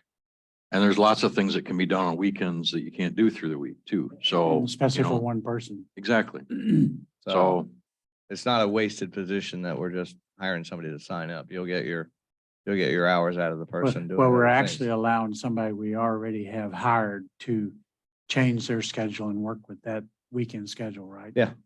So, I'd like to see some, Yeah, I'd like Some to more see details. more I'm details, definitely in position support of it. description, the Well, then- activities. Bill and I savings. will discuss this more and we'll bring it back to the next workshop. This is not Right. some, I mean, we've wanted to do this for years. We had talked about this before. Yep. It's just finding that person that's wanting to Who's work willing. part-time and work weekends. yeah. It's not generally an easy position to fill. Mhm. Okay. Okay, so you'll bring that back for the October 3rd? Yep.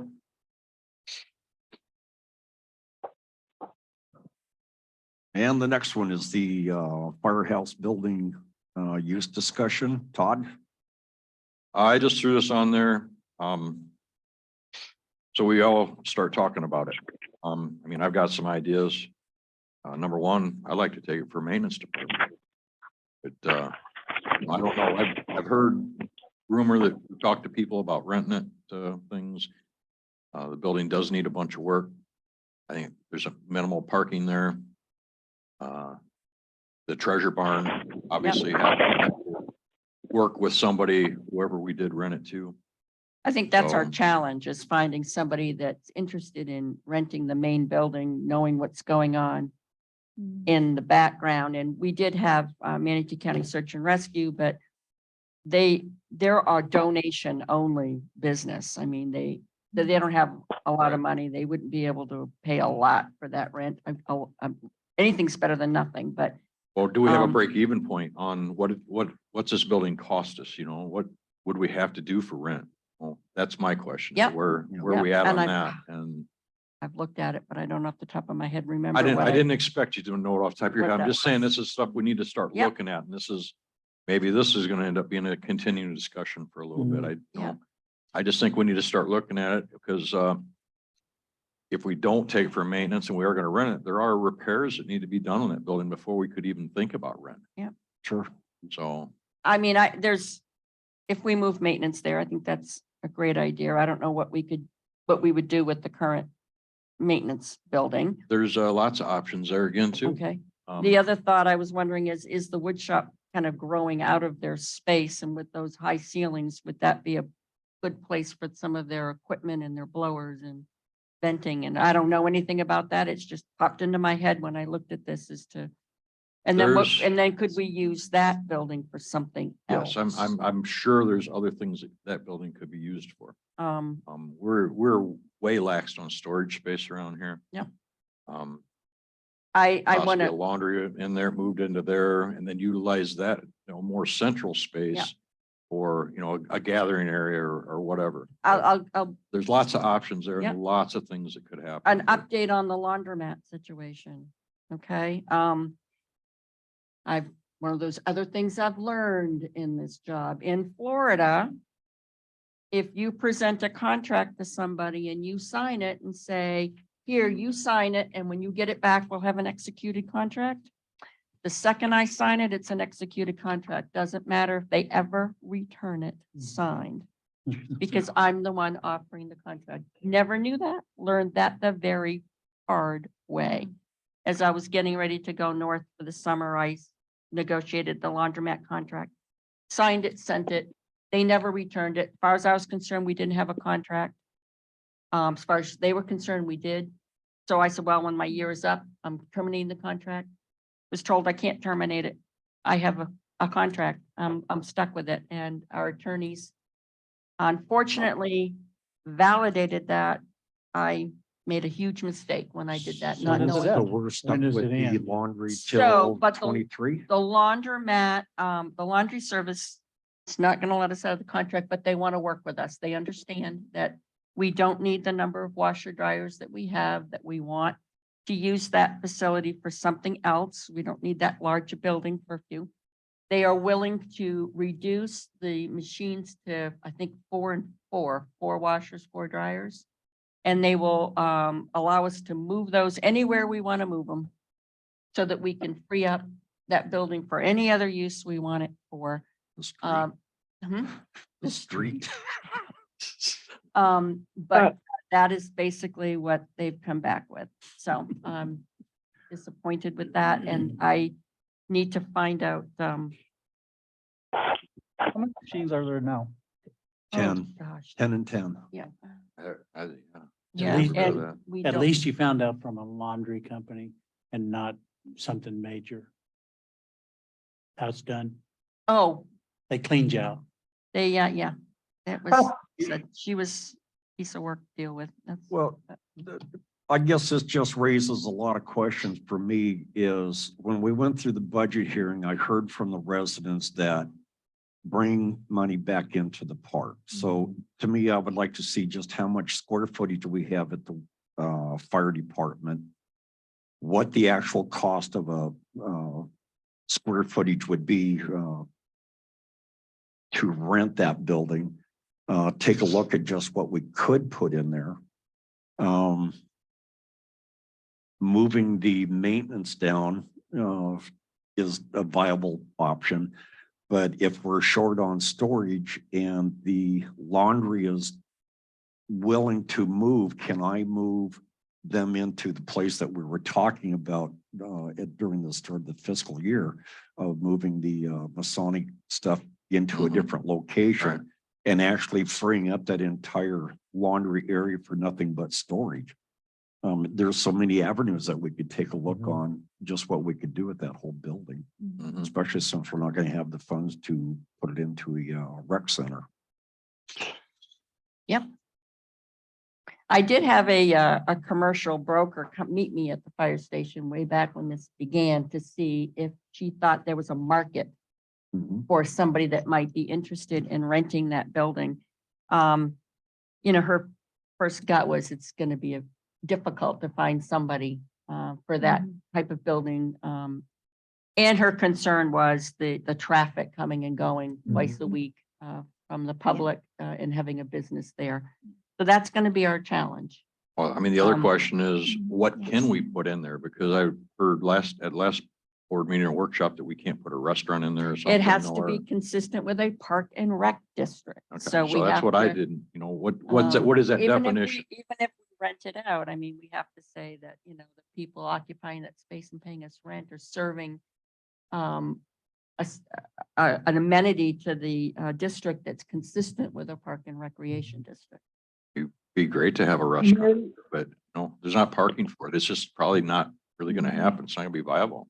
I wasn't sure if Innovation Marine wouldn't be interested in renting it for a larger space to do work on boats that's undercover, or, because I don't think they have a lot of space there to do a lot of work. I can certainly ask. But That since would we be- have a marina already, it's consistent, and if that's some space they could utilize. They've got the- It's gonna be a Monday through Friday business, so the Saturday sales won't be an issue, and we probably could, Got the height, but I don't It's think it's got the depth that they need, but okay. I'm not gonna say it's not viable. Okay, well, that was something that popped into my head. I had at one point wanted to see if the sheriff's department, or the Coast Guard would be interested in a small piece of it. Maybe we could even give them a slip in the marina. We've got water access for water rescues they don't have now. That might be something they might like. I did that. You did that, okay? Yeah, I went to Misty Servia and we went to the Fish and Wildlife to see if they want that, the police department to see if they would have a satellite division here Okay. within the park. They said no. Okay, And the Coast Guard is built right out of Longboat Key. What is it? so right they there? have the access. So they have their need. access don't right need- there. They don't need So it- quicker access. Yeah, They're we've straight already, across we've from already us. researched that. but, Okay, well, those are just all brainstorming ideas, but. But again, I guess what I'd like to see is the actual square footage. What the cost would be, the fair market value for that type of an area. The rest of the board members sit down and see what they might put in there. I guess, Todd, I would have to ask what we would do if we did move the maintenance shop down to replace the existing maintenance shop. What do we plan to do with that building? Yeah, I don't have a plan for it at the point, but I'm just saying it would be there's lots of options there. Again, I'd probably move Square Club stuff into there because they're jam packed into their area. We've also got the ceramics area that you could combine all of that into one area. Well, I hate I mean, to. there's lots of things. Be a stickler, but you said that we're running out of storage spaces, but I'm going to be critical. When I look at the wood shop, I see a shed, Yes, half would- of our building back there. yes, Half a I story. see the Trailer. arts club that has room after room after room that has nothing but stuff that probably hasn't been used in 10 years. I'd like to get back with each one of the clubs and organizations and say, okay, start getting rid of this stuff because I have other people that would like to have that space for the computer club. That was the first one that popped up that we could better utilize the space. There's a whole lot to this program. Yes, I agree. I don't know, one thing, when you talk about the laundry, I don't know if anyone else has, but I've had a significant amount of residents express concern about losing the laundry. I have as well. I don't think we want to lose it. Yeah. That's- It's, Yeah. it just doesn't need to be 10 and 10. Yeah. It's 10 and 10, costing us right. a lot of money to Yeah. maintain the, I just, yeah, I agree. Better Maintaining utilization, it. I can't even talk, but better utilization of what we Of the have. space. Exactly, Yeah. exactly. Is what I'm looking No. at. Mary, Yes, I know that they're talking about working with us and reducing to 4 and 4.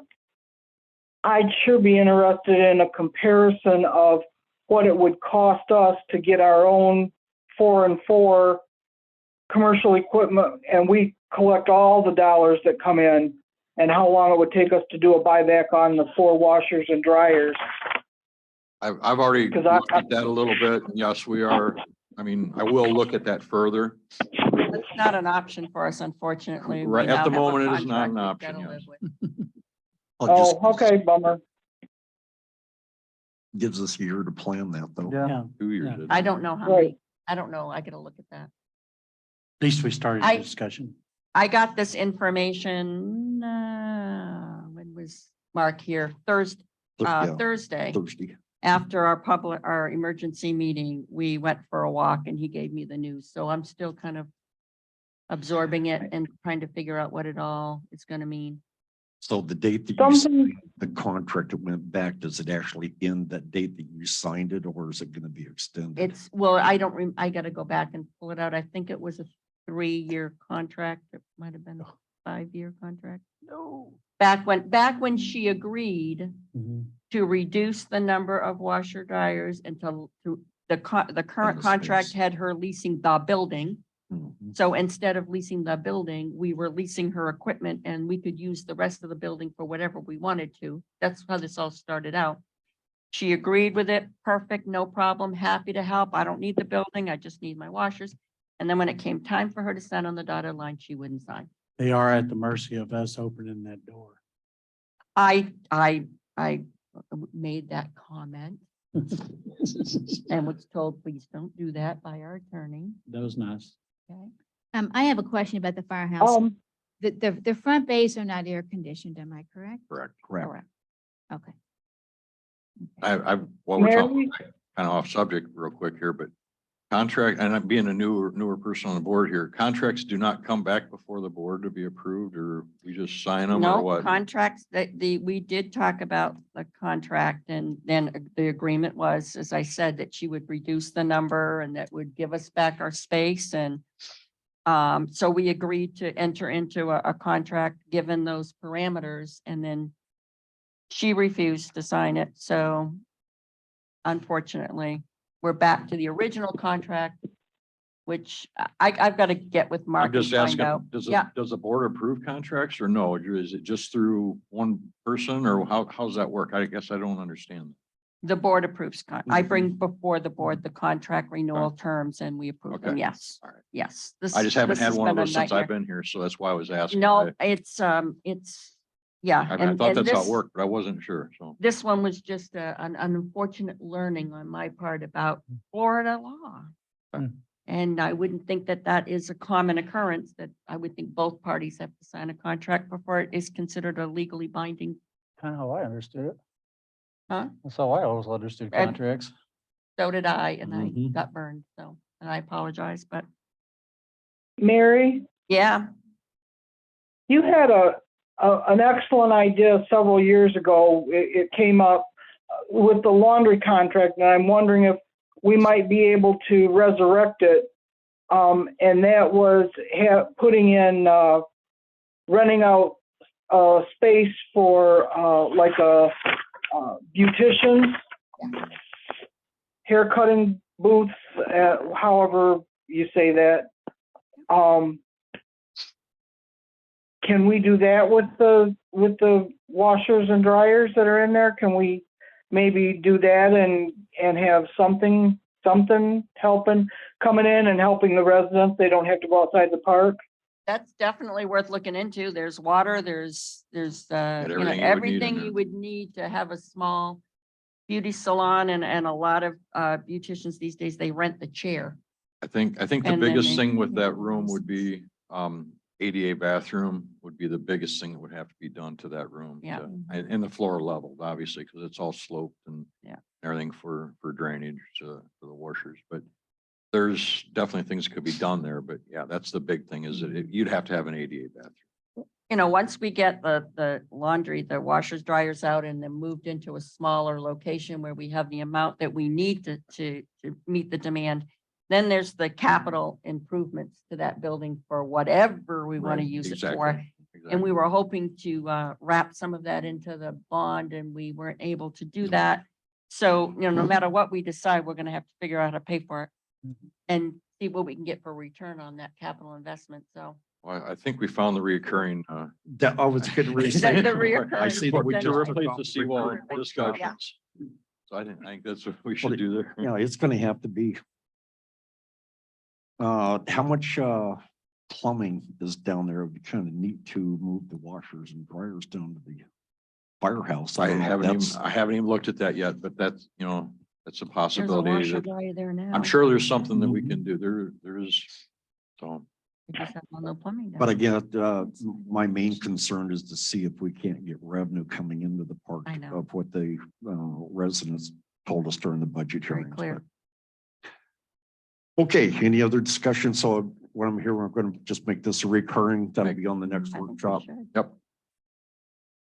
And then the rest of the trustees, please, if you got any ideas, let's bring them out and start hashing this thing before we Okay. get too far down the road. Okay,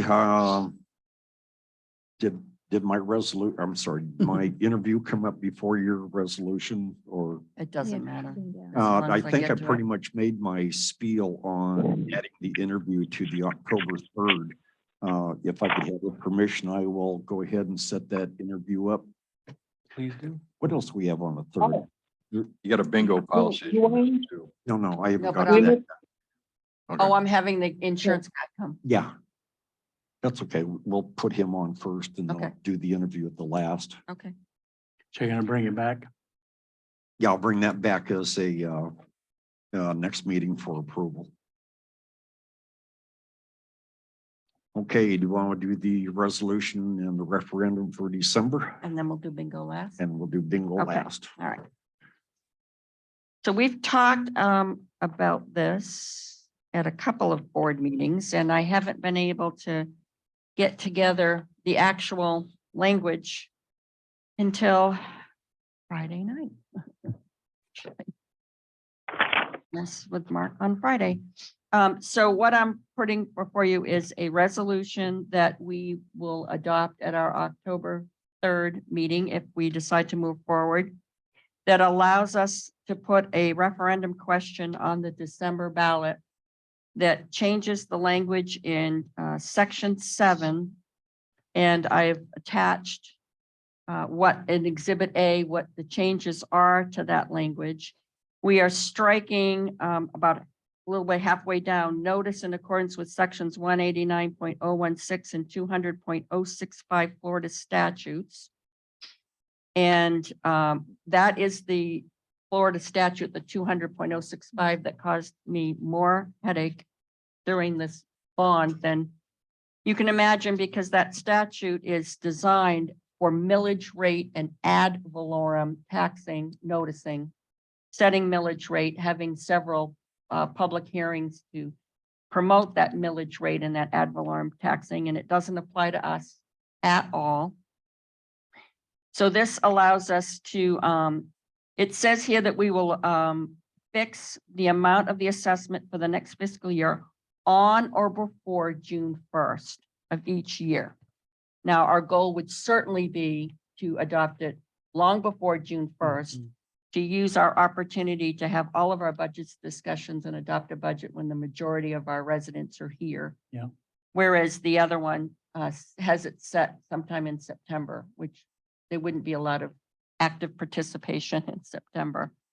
It still does require that we notice in the paper 21 days prior that we still need to hold a public hearing. But it gives us the ability to set our budget timeline and set our assessments at a time of the year when the majority of our residents here can actively participate if they choose to in that process. The June 1st is kind of a outside date. We can set that later if you want to, but I would like to see some assurances that that will get done unless something should happen while our residents are here. Plus it'll give more time to figure out and to see what we need to add to or take away from as far as the budget goes. Well, typically, we've had to adopt it by April Right, 1st April, and yeah. before the charter change. So, when at all possible, it should be adopted, in my opinion, before May 1st, but I've put June 1st, just in case things happen that are out of our control. Because like I said, the majority of our residents are here February, March, and into April. So that's when we should be having these discussions. When they're here, the majority of them to participate if they choose to. I use those words, if they choose to. So my understanding is if we take out the 200.65, we no longer have to have the budget requirement in by September Correct. and all the posting there. We can go right back to our 21-day publicizing the budget hearings Yeah. back in May or June. Right. We still which have is to gonna hold be a public hearing. benefit for the residents. Absolutely. We still have to hold a public hearing. We still have to notice that once, 21 days before versus Right. 21 days before, 7 days before, all of, the restrictions of 200.065. And then on our other discussions on that 200.65, did we talk about leaving that in just in case we wanted to get better rates? No, that has not, that's another nothing to do thing. with it? That's Okay. another thing. This is the only referendum question that I am recommending we move forward with right now. Being able to make charter changes through a referendum is very new to us. Mhm. So I'm recommending that this be our first, introduction to that ability that we have. The other one we talked about was adding language that does allow us to impose an ad valorem tax assessment, even if we never do. Because then we can qualify for tax exempt Tax exempt. financing. But that, we're a long way away, I think, of needing to do financing for another project. We've got time to, if we need to, get ourselves positioned Other than so that we can catastrophic. take advantage of the absolute opportunity that could be there. But right now, I just want to be able to establish a budget, set an assessment, have the deadlines be when the best possible time of the year for our district, which is a very seasonal district, versus, what's in there now.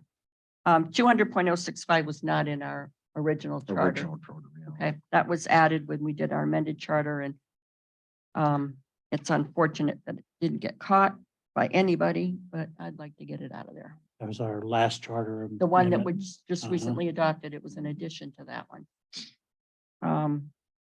And maybe it applies to a lot of special districts, but ours being the seasonal nature that it is, it doesn't apply to us. It really doesn't. And it is absolutely amazing, the resolution where it's whereas, and be ordained and section 1, 2 for Oh, I know. to just have two crossed out lines in the charter is funny. So what we need to do is adopt this resolution on our October October 3rd. 3rd meeting. Between now and then, this Spanish translation, this ballot question, that's me out on the internet, putting a sentence in and getting the Spanish translation. It doesn't hold up, okay? Just so you know, I have to get an official Spanish translation, and I will have that ready for you for the October 3rd meeting. Yeah, your slang wasn't quite. Not perfect. really. And then this needs to be delivered to the supervisor of elections before end of business on the 7th, in order for it to be on our ballot. Is this the actual language you're proposing for the ballot? It is. Mhm. Can it say what it's actually changing? That's what I was looking at, because it looks kind of Well, you've got the confusing. title, hopefully that helps, to amending requirements for adopting budgets and levying assessments, but you're right. But how do What they we're get this? No, I know. What we're going to have there's limits to how big some of these can be. Yeah. The title we've had to revise because it can't be more than 15 words. So, I mean, we've got, an opportunity to get posters out, get things on channel 732 to talk about it at our board meetings between now and December. You know, we're gonna have to make sure the residents are aware of this and that they, you know, they vote yes, so that I can. Are we allowed to? Are we allowed to get this out? You know, Kathy always talks about having captive audience. Can we talk about this at the dance, at you know, bingo, that sort of stuff to help get the word out? We can do anything we want to. I've already started drafting posters that, you know, give their question, and it says, what does a yes vote mean? And what does a no vote mean? So that people understand what happens.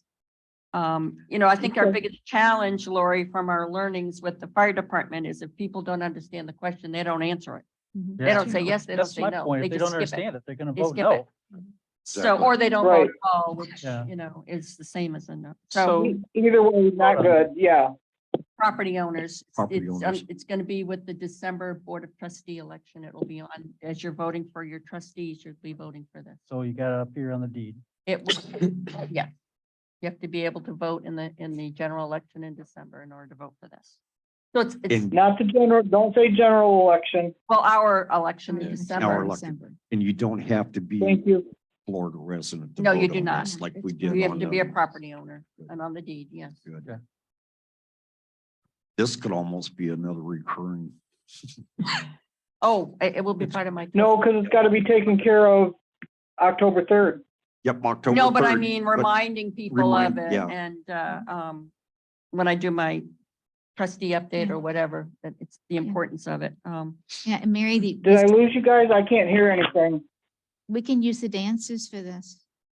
I mean, we can, because we have a lot of property owners that come, so I say, Are you guys still there? you can. Yeah, Yeah. we're, Kathy is talking about, advertising these at the, dances and Yeah. stuff, Wherever, bingo. or bingo. Bingo works great.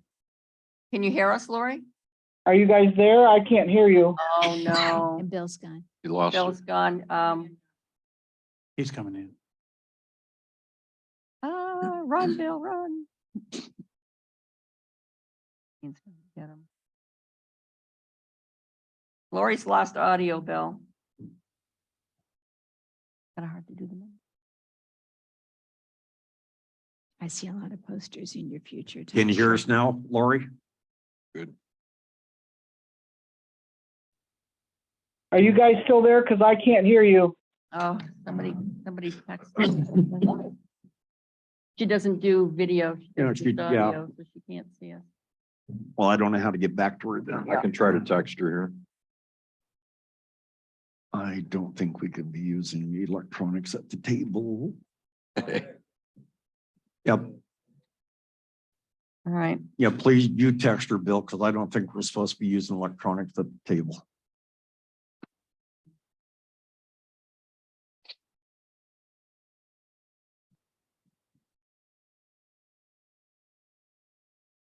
And if she can't hear and she's taking notes for the minutes, do I want to get into the policy on bingo Not yet. yet? Like, this is, Okay, And then We'll we'll give it a see where couple of she, minutes and see where how she that left works. off, what she heard and what she didn't hear.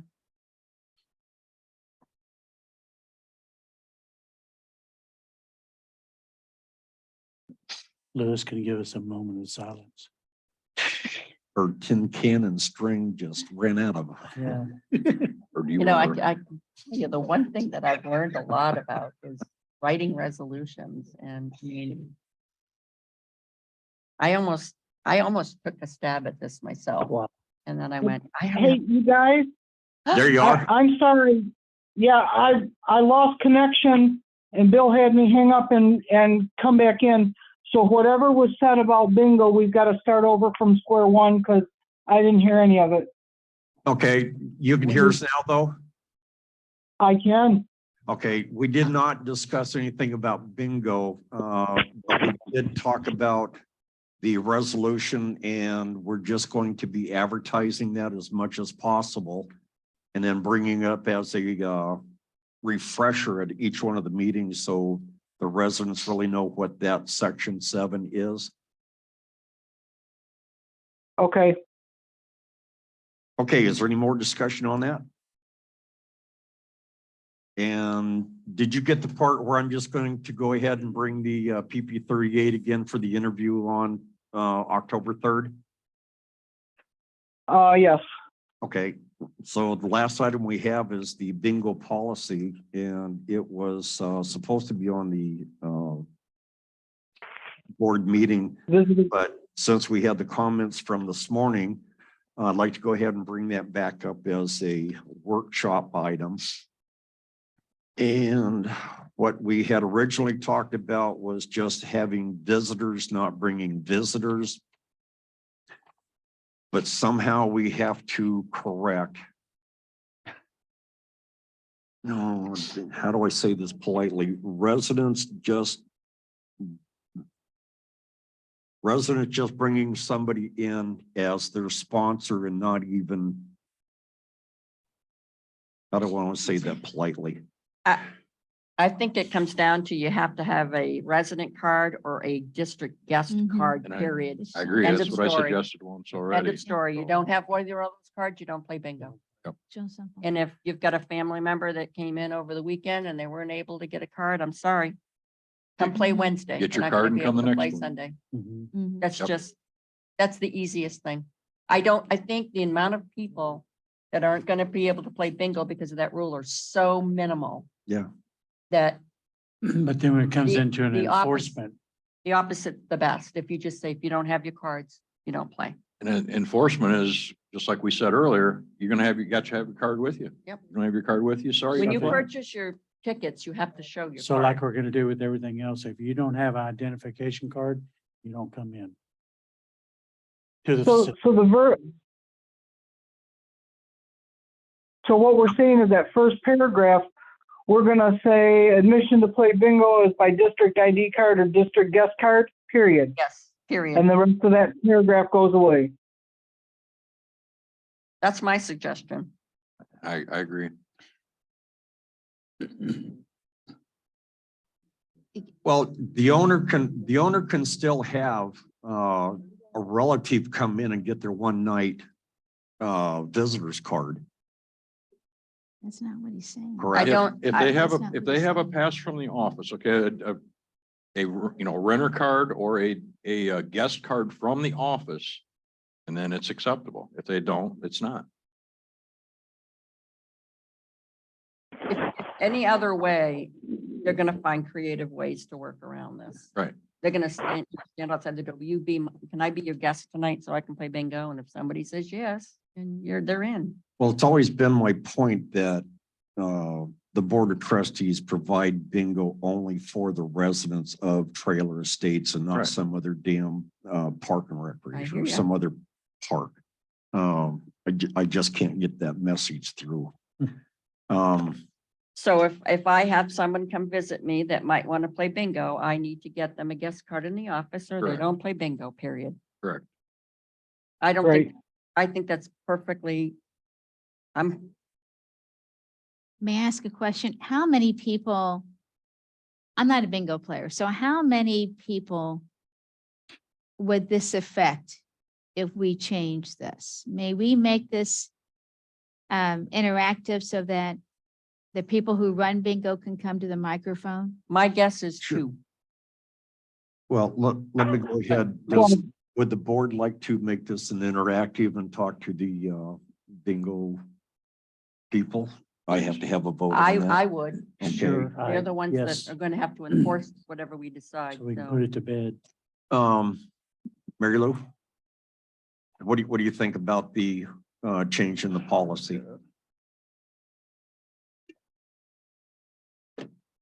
While Bill's lowering the mic.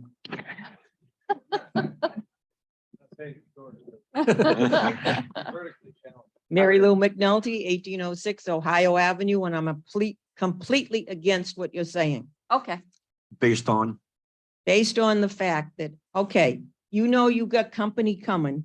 They're gonna be there for bingo. You go to the office and you get a card.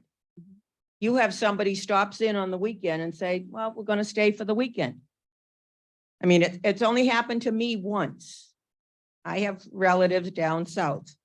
They come up on Sunday and they said, gee, maybe we'll stay over tonight and we'll go to bingo.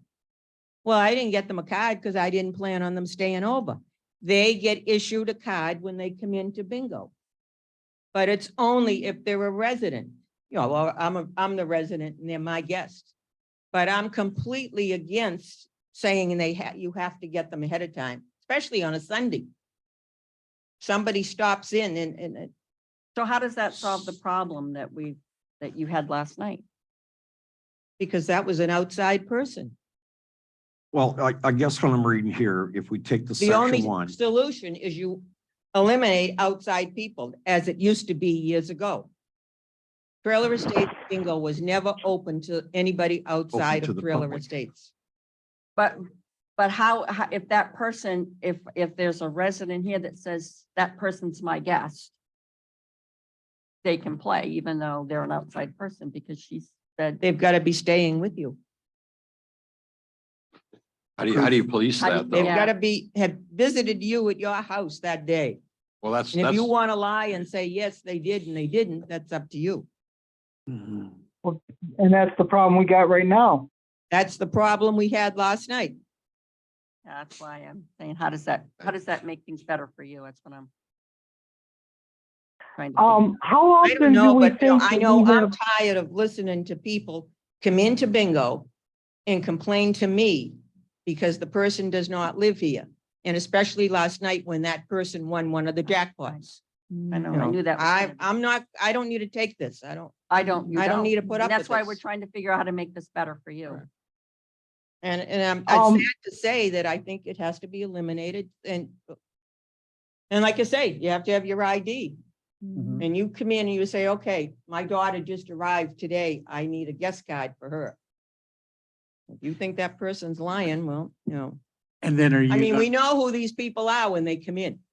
You know, we know they're not, During season also, same thing, not just a. well, few it's that been come a in long summer. time since I worked bingo during the Right. season, so I don't know Yes. There So we are need people to- that how play it's that don't been live for the in last Whatever 10 rule you make years. It's been today. 10 years since I ran bingo. What rule you make today has to be for But the year round. I just don't agree with that you have to have a office issued card. Especially on a Sunday night. Oh, yeah, right. They could go Wednesday and get one, but So how do we, so if we Draft just I don't know what the change, solution is. I'm sorry, Yeah. if we just change the first sentence, admission to play bingo is by district identification card or district guest card, and then put that as a comma, no bingo, period. Bingo is not open to the public. with that But, being- all right, I thought that was somebody. what we could possibly do, and I would be, when I'm on the Sundays that I'm there, I would be willing to accept phone calls of people who have a drop-in guest come and they want to bring them to bingo, of if it would be okay, me issuing them a one-night guest card prior to bingo. And I could be the stopgap between, they didn't just drop in today and then next Sunday and next Sunday, that I can stop that kind of a game. Well, what if we put in there, the first sentence is bingo is, Trailer Estates bingo is not open to the public. Admission to play bingo is by the district identification card. And visitors must be a relative to a No, you homeowner? can't prove that. So you're Help gonna me. check their No, driver's because there's license. a Don't, thing yeah, that then they we're won't gonna be check honest. driver's license, relative, Well, if you don't have the, Yeah. yeah, I guess that's another because one. they're filling out the guest card right then. Yeah. Okay, I, Rod? Rod Smith, 6522 Washington Street. You have a trustee that's overseeing the bingo, is that correct? Correct. Mhm. Or the Is not part representative. of that responsibility to make sure that all of the bingo rules are followed? Correct. Why doesn't that representative make a commitment to be there from 6 to 6:45 on Wednesday and Sunday nights and be the one that questions the person coming in to see if they're truly an overnight visitor of the resident bringing them in? And Well, then that solves the whole problem. Not necessarily, because you still have an Yeah. owner resident saying, sure, this person's my guest and they're outside the park. Well, It's you're my not gonna understanding stop what that. happened last night. Even if the representative challenged that, they're still gonna say, yep, she is my guest. Well, that's still gonna happen at the office. Right? Because I can go in if my guest is not here and I can get a registration card for them for a couple days True, without them being there, true, and it'd be the same thing. but it's going to. They're only allowed, Everybody that is just allowing these Mhm. two individuals to come in, Mhm. that's gonna take that opportunity away from them. If I can, I think if we are going to have the dances and showtime for residents to show their district ID, either resident or guest, that should apply to everything across the board. And that's Okay. just how it is. The bingo is an amenity for the residents. It's in the charter. We kind of forget about that. And it should be, and because it's all for the residents. See, we're not profiting by it. There should be a little bit higher standard. So it's, to me, it's district ID, resident or guest, period. And you start Well, one or the advertising other. it, and you start advertising it. And I'm sorry if you have a guest, and I really am sorry. I really am. But it's bingo. Well, I think, And I and I think we think, and have to Mary, look at that. Mary Ann, It's bingo. Mary Lou will agree with this, that during the season, Right. the people that bring the guests in are generally there for more than one night and have the Mhm. registration. Right. Have the Okay. appropriate registration. And I mean, we get quite a few, especially during the holiday season, when the kids are out of school. Well, of course, that doesn't make a deal anymore, but Christmas, Thanksgiving, Right. Easter, that type of thing. So we don't really have the issues that much during the season. Right. It's just in the off season where we've had the problem. not one nighters. Right. they're well, not nighters. that's- They are Yes. actually here and I can look at several people and see that, hey, they're there on Wednesday night and they're on Sunday night and they have their guest card. Mm-hmm. So I see. the problem, Rod, isn't only the individuals that are causing the issue right now are coming year round. And they're residents, unfortunately. No, The person who's person sponsoring the sponsoring guests when them, they're yes. not. The person that's- sponsoring that's them, where yeah. The problem is. But, and to answer Kathy, they do have to have their ID cards at bingo. They have to be out on the table. Right. Or if they're a guest, their guest card has to be out. I announce that every night. Their cards have to be out on the table. So your way of an office gift card. If I have company come and they decide they're gonna stay, okay, so I don't have a card for them. So if they can't go to bingo, I can't go to bingo. So that's what's gonna happen with anybody. Mhm. So.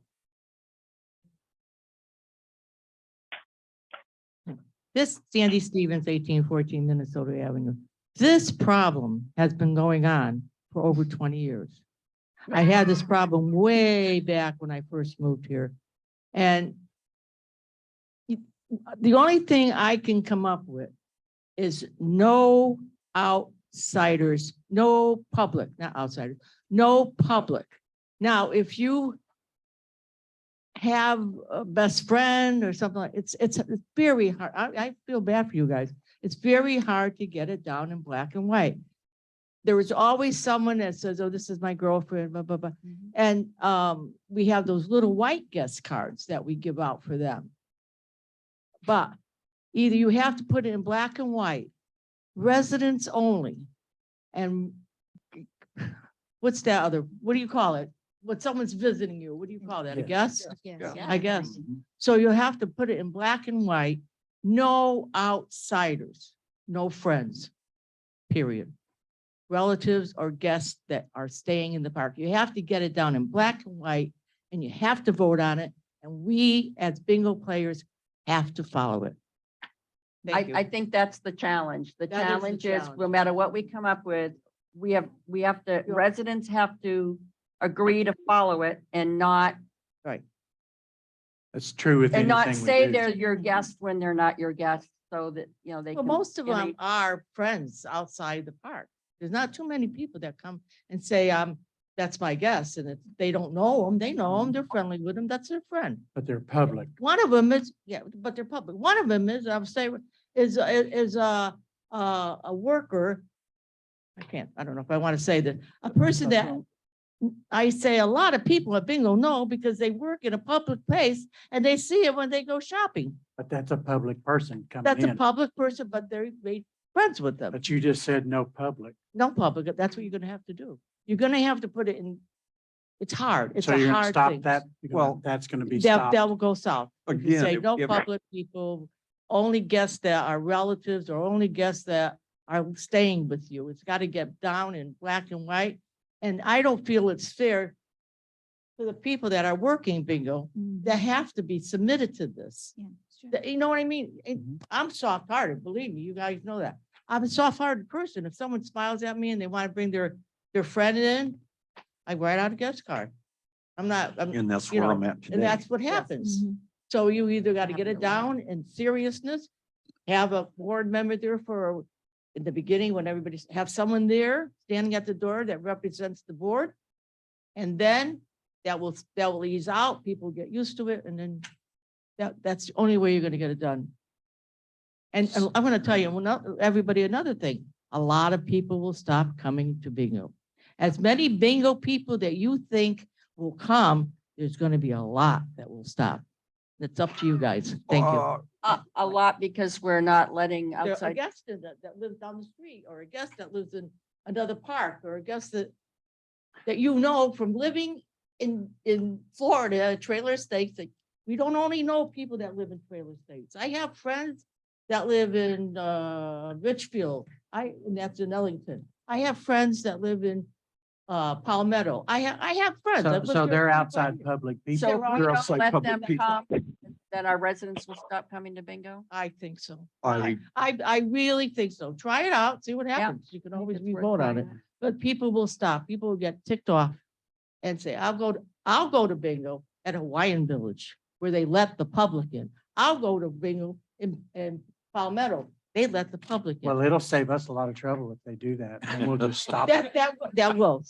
So a lot of people Those will of us not who go will come. have a better chance of Residents, winning I'm this. talking about residents will not come to bingo. If Just you, increase my odds of winning. Well, I Well, really don't have. your games will be very low. You think they're low in the summer? They'll be low in the winter. Well, we I- don't depend on the games for our finances.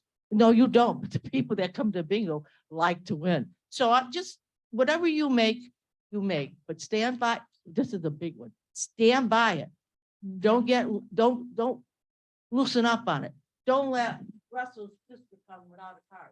That's the kind of stuff you're gonna have to do. It's hard, believe me, I did it. It's hard to let people in when someone's standing with you, with that person I know who lives here. Hey, this is my cousin. She's from, I don't have a card for her yet. As an owner, if I read this and said, I'm sorry, sister, you can't go. Right.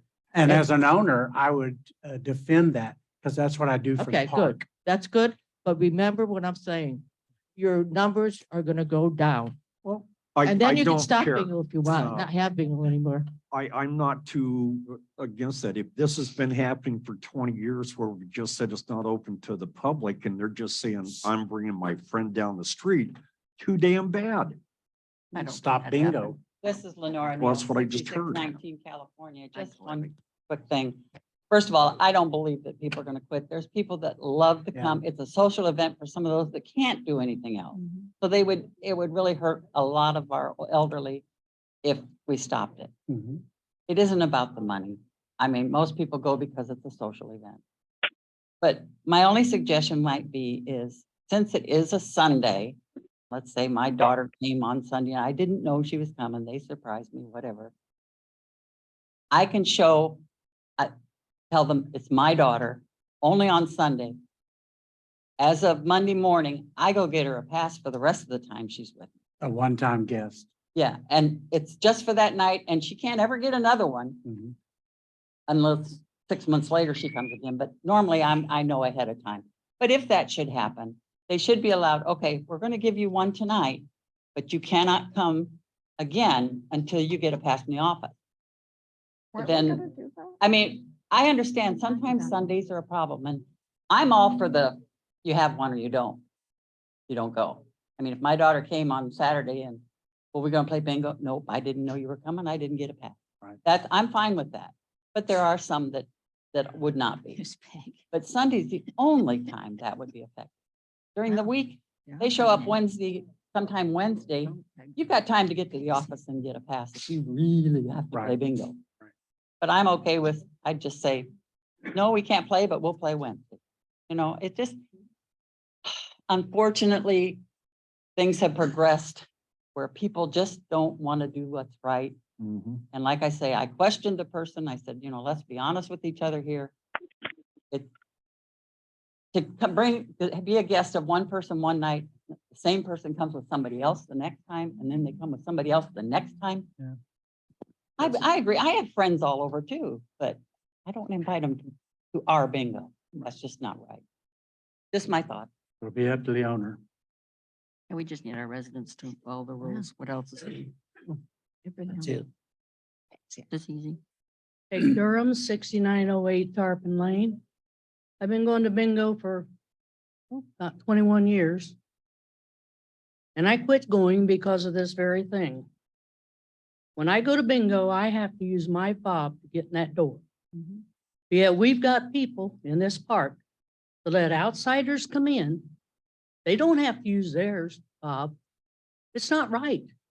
Make it a closed bingo for guests or trailer estates people only. I hear what you say or saying, but I have the same problem at the pool. Coming into any of the events here, they go, oh, and I'm gonna hold the door open for you. I have no way to combat that. I did it even myself the other day. I forgot my fob. And I said, well, I know you, and I opened up the door for them. So it's up to Shoot the, me. it's This is- Go up to ahead, the shoot me. resident. It's up to It's the up to the residents. resident. We all have to, it's up to all of us when we see somebody doing that to say, what are you doing? Right. I mean, the rule simply states this and you're intentionally not following it and allowing outsiders to come in, which is not what this is intended for. I mean, not just the people at the table that take the cards, everybody there needs to make sure that person knows, no, this isn't the way it's supposed to work. So if we put not open to the public and one-time visitors with a guest or one-time visitor with the resident per month. On Sunday only. That's the only day they can't get a, Well, I think you just keep it simple and simple. Residents Yep. only. Residents and their Yes, guests. yes. And when we have a Guest card resident from the bring office. somebody from outside that, I thought we were gonna keep a log of how many people, who we got guest We're cards doing to. that. So if you've got Jane Doe who got a guest card Wednesday, and I don't care who sponsored her, Jane Doe got one on Sunday, and Jane one got the next Wednesday, no, sorry, you're done. You're done. You're obviously not a guest of a resident. You're an outside person using residents. the resident to play bingo here. After you've come 2 times, you're no longer a guest. But the only thing, I mean, I agree with that, but I also understand that we're putting the people who run bingo in a very precarious part. Yes. From somebody who does the Mhm. door dances and everything else, and it's not fun being that doorkeeper. So, and it's not, and they're volunteers, so are we, but we're the ones that are enacting the policies and procedures. No, I hear And you. we have to remember that. So if we say this, then a trustee needs to be there. And I know what I'm saying. It's a lot, and it's an awful lot to put us in new spots. But if we're going to change this policy and procedure and stand by it, we have to be there to make it so. Yeah. Because we can't, it's not really in the best interest to have Mary Lou or anybody who runs bingo to do that. We're the ones that are saying it. So whatever we decide to do, number one, we need to stick with it. We have talked about bingo, I don't know how much. But we have to stick with it, and then we need to be there. Whether it be, we all take a bingo night and take our turns. But we have to help them. They're the ones that will get the wrath. And they will. And I agree with what you're saying, but if we get back to the policy and just say, right after section 1, bingo is not open to the public. Mhm. Admission to play bingo is by district identification card, period. And then the visitors, Todd, you had said that they should come to the office. I'd like to work something out there. On the Sundays, I'm hearing it's a one-time night, but I'd still require that homeowner to come down and get the visitor's card from the office. That's the only way. That's I what really I'm see saying. stopping it. Right. I'm saying from the office only. If Yep. if we're saying we're going to commit to a board trustee being there for the first 45 minutes from 6 to 6:45, then we could say something about, visitors, I don't know, unplanned visit or whatever, will be approved by a board trustee at the night of bingo, and then the board No. trustee. It's Can gotta be ask that black and question. white. It We're has not to gonna be- decide that night. It needs to Exactly. be a resident don't- ID or a district Yeah. given guest ID.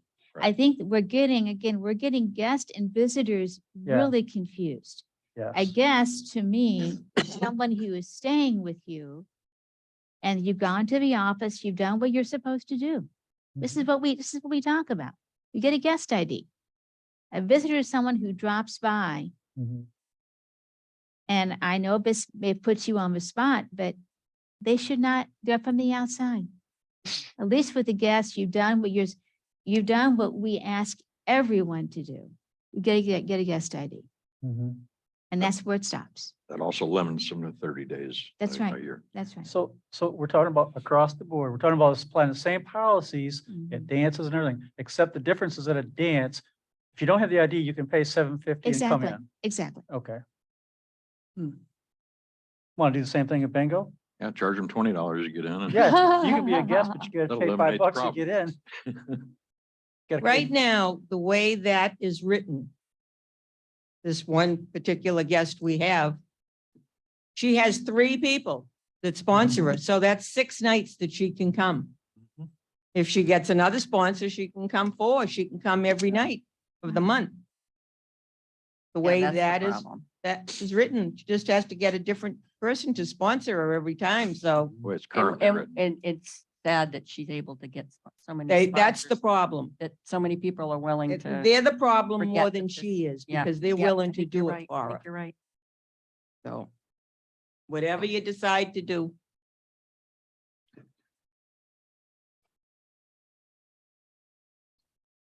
I'm kind of liking the not open to the public and district ID card or district guest card only, and have a trustee at the bingo and checking ID cards before they even get to Mary Lou to start buying the tickets, and have the trustees take care of whatever issues come up before they get to Mary Lou to buy cards.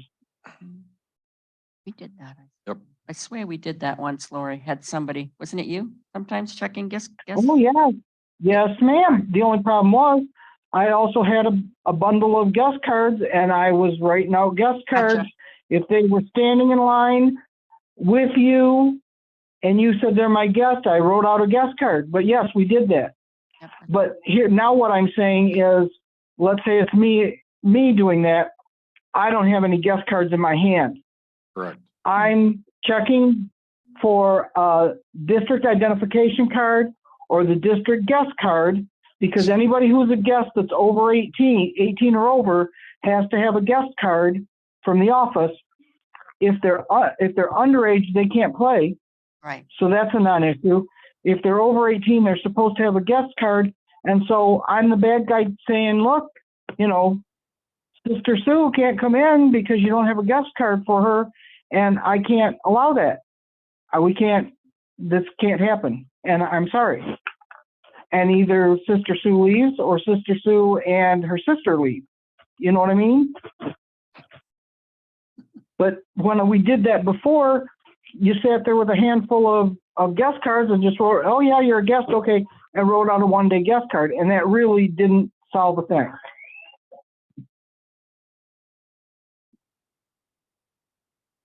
Okay. Are you guys still there? Okay. Let me take another shot at this and please correct me. We're going to start off by saying bingo is not open to the public. That's going to be in black bold lettering. Admissions to play bingo is by district identification card, period. Then we're going to go down to maybe the third sentence there. The owner resident must obtain a visitor's card from the trailer Nope. state's No. office. That'll be omitted. From the office. No. From the Not the office. visitor. Yeah. Not a Yes. visitor card, though. It's No. a guest Guest card. Card. I wrote guest over here, but I said All right, sorry. District guest card. from the trailer estate's office, Mhm. period. Right. And if they have a visitor that comes in for that Saturday, I'm sorry. Mhm. Too bad. Dwayne, we can oversimplify that simply by leaving that sentence the way it is. Admission to play bingo is by a district identification card or district guest card, period. We don't have to say any of the rest of it because we defined it when they said you had to get a district guest card. I agree. So it can have the in bold, and I can put it in all caps if that makes you happy too. Bingo is not open to the public. And then the second sentence would be admission to play bingo is by district identification card or district guest card, period. All the rest of that paragraph goes away. I So does like it it. add clarity if you Yep. say a guest card issued by the office, just so you know you're not going to show up that night and get a guest card? Well, it says district guest card. Mhm. We could say district Obtained by the issued. office. Obtained by the office. Yeah. Or given by. That was it, District issued by the office. Guest card issued by office. Issued by the Yep. TE I just think it, office. it makes it clear you can't show up and ask for it at the door. Perfect. Okay, that's fine. I can add that to the end of that. Okay. What do you think about it? That's probably. It's all right? The way we just ordered it? And then- Perfect. Lori, if you would you make those changes? And I'll bring it back again at the October 3rd meeting. To the, It's gonna come back as a motion. yeah. That's gonna be my goal, is to do it as a motion. Okay, Yes. no worries here. Now we're gonna talk about bingo kitchen. Yep. I No. hadn't thought about that, but Well, I was asked- gonna bring that up at the October 3rd meeting because previous at the meeting, we were going to go out to all of the clubs and organizations and ask if any one of the clubs and organizations would like to participate in that kitchen. So I don't think I'm ready to Mhm. do that right now But somebody needs, without going out and doing what we Some- previously stated. Mhm. I agree. Somebody needs to be assigned though to go out and to those clubs, because there's been several clubs that have told me they're interested in it and they want to know how they can. And I said, we're going to talk about that in September. And so here it is, September. Now we need to talk about it. We need to say, okay, who's going to go to the clubs and find out who's interested? pare down the list of clubs down to those that are interested in participating in doing the bingo kitchen, and then try to come up with some mapped way of how the bingo kitchen transitions from Club A to Club B to Club C. Okay, I will take that responsibility on. Dwayne, I will go back and No, develop a no, letter and that's send it out to each one of the clubs and organizations to see if they are willing to take over that. Just somebody help me with the number of times we have it, just bingo, Wednesdays and Sundays. just Wednesdays and Sundays. Yeah. Yep. I'll go ahead and shoot that out, And I'll be glad to offer a hand to help you with that. right or left. The one that doesn't. You gotta be careful. care. You gotta be careful, Russell, you gotta be careful with what you and Dwayne are doing, because of sunshine law stuff. Sunshine law. But I'll take that responsibility on. I'll try to bring that back. Okay. Would you like me to work on possible ways of how that would transfer if Club A has it for September, when it goes to Club B in October, how that would, and I know September's long gone, but I just, how that transition would go from month to month? Please. Okay. And one more thing, you may want to put in there about, are we allowed to bring food from home to sell? We need to clarify as far as Yeah, you gotta go commercial cottage law. kitchen, how we need to do that. I'm sorry. Well, it needs to be clarified about, can clubs bring food in from home to sell versus you have to purchase the food? Because there was something about that with the kitchen. Am I right? Maybe Peg with that. She know, or, Terry- There was Terry something can about help it. us with that. Yeah, can we? okay, yeah. Please. Yeah, we want Yeah. to make sure we do it right. We'll raise the mic back up for you.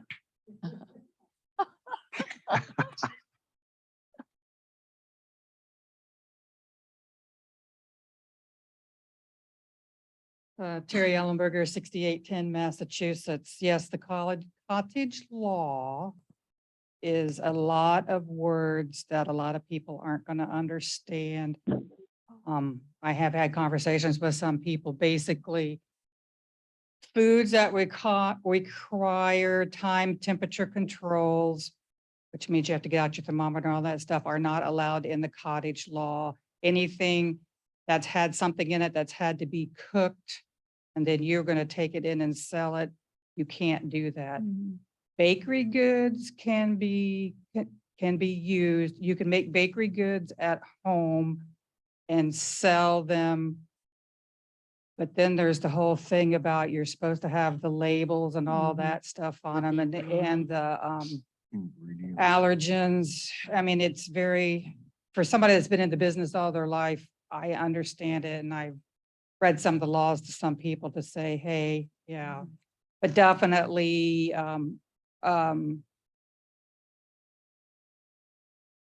casseroles and soups and sloppy Joe and those kind of things, they have to be made in our kitchen. They cannot be made in somebody's personal home. It's a big law. So we're just talking hot dogs and chips Right, to be sold. right. I can help you get through the cottage File laws our and pizza stuff. and sell it by the slice. Sometime if you want to meet at another time because it's big. Could you- I learned a lot when I was trying to decipher through the different sections in it about what you can sell, what they can sell at the market out at the Red Barn or whatever. Could you buy a pizza and sell it by the slice? Yeah, because you're going to cook it there in the kitchen. No, I'm saying I order a pizza delivery from Five Star Pizza, a large pizza, and then I sell it by the slice. I would have to read more. Okay, Basically what I was trying to figure out is what you can cook at home and bring in and Okay. what you can't cook All at right. home and bring in. Because your kitchens aren't, the cottage law is made so that people can make homemade things and take them somewhere to sell them, like at a bake sale. bake sale or something like that. But if it, like I said, if it's something that has to be brought up to the proper temperature and then properly cooled, then those are not part of the cottage law. Wow. Boy, it just makes me think I wouldn't want to sell anything. I know. It's tough. Or go with candy. It- Yeah. Well, yeah, I was gonna say, it's big, it's a big income producer. It produced quite a bit of income for beautification committee. It's also a lot of work. You gotta have the volunteers. I guess But it- for but first it- step, seeing who's willing to do it Who's even? and what they're interested, willing to do. right. And if the club wants to sell a hot food, all that's required is basically they have to cook it there on site. They can't cook it off site. So the soups and whatnot can still be done. It just has to be done in our kitchen. Okay. I will draft some kind of a letter and shoot it out to the clubs and organizations and see what we get back. Okay, can I have the resident comments, please?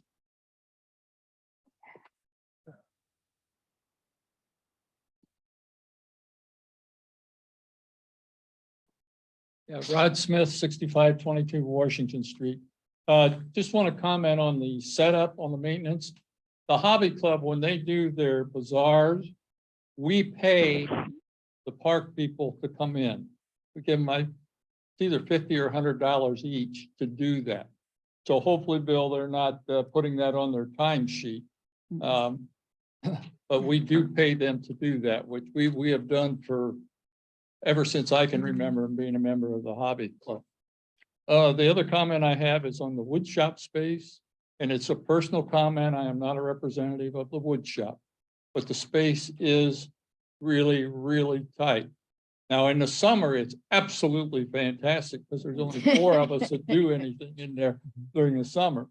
But when the snowbirds start coming, it gets pretty crowded. So it definitely would be nice to have more space close to what we have. We know we're not going to get anything new, but we could really use some space. Thank you. Okay, any other resident comments? Anybody on Zoom that would like to make a comment? Something. Thanks, Bill. Was that your phone, Bill? That I heard? Radio. Radio. Radio. With that, I will adjourn the workshop at 12. I can't see, 12:23, 22. 12:22 is what my watch says. Yep. Here, those are Mary's.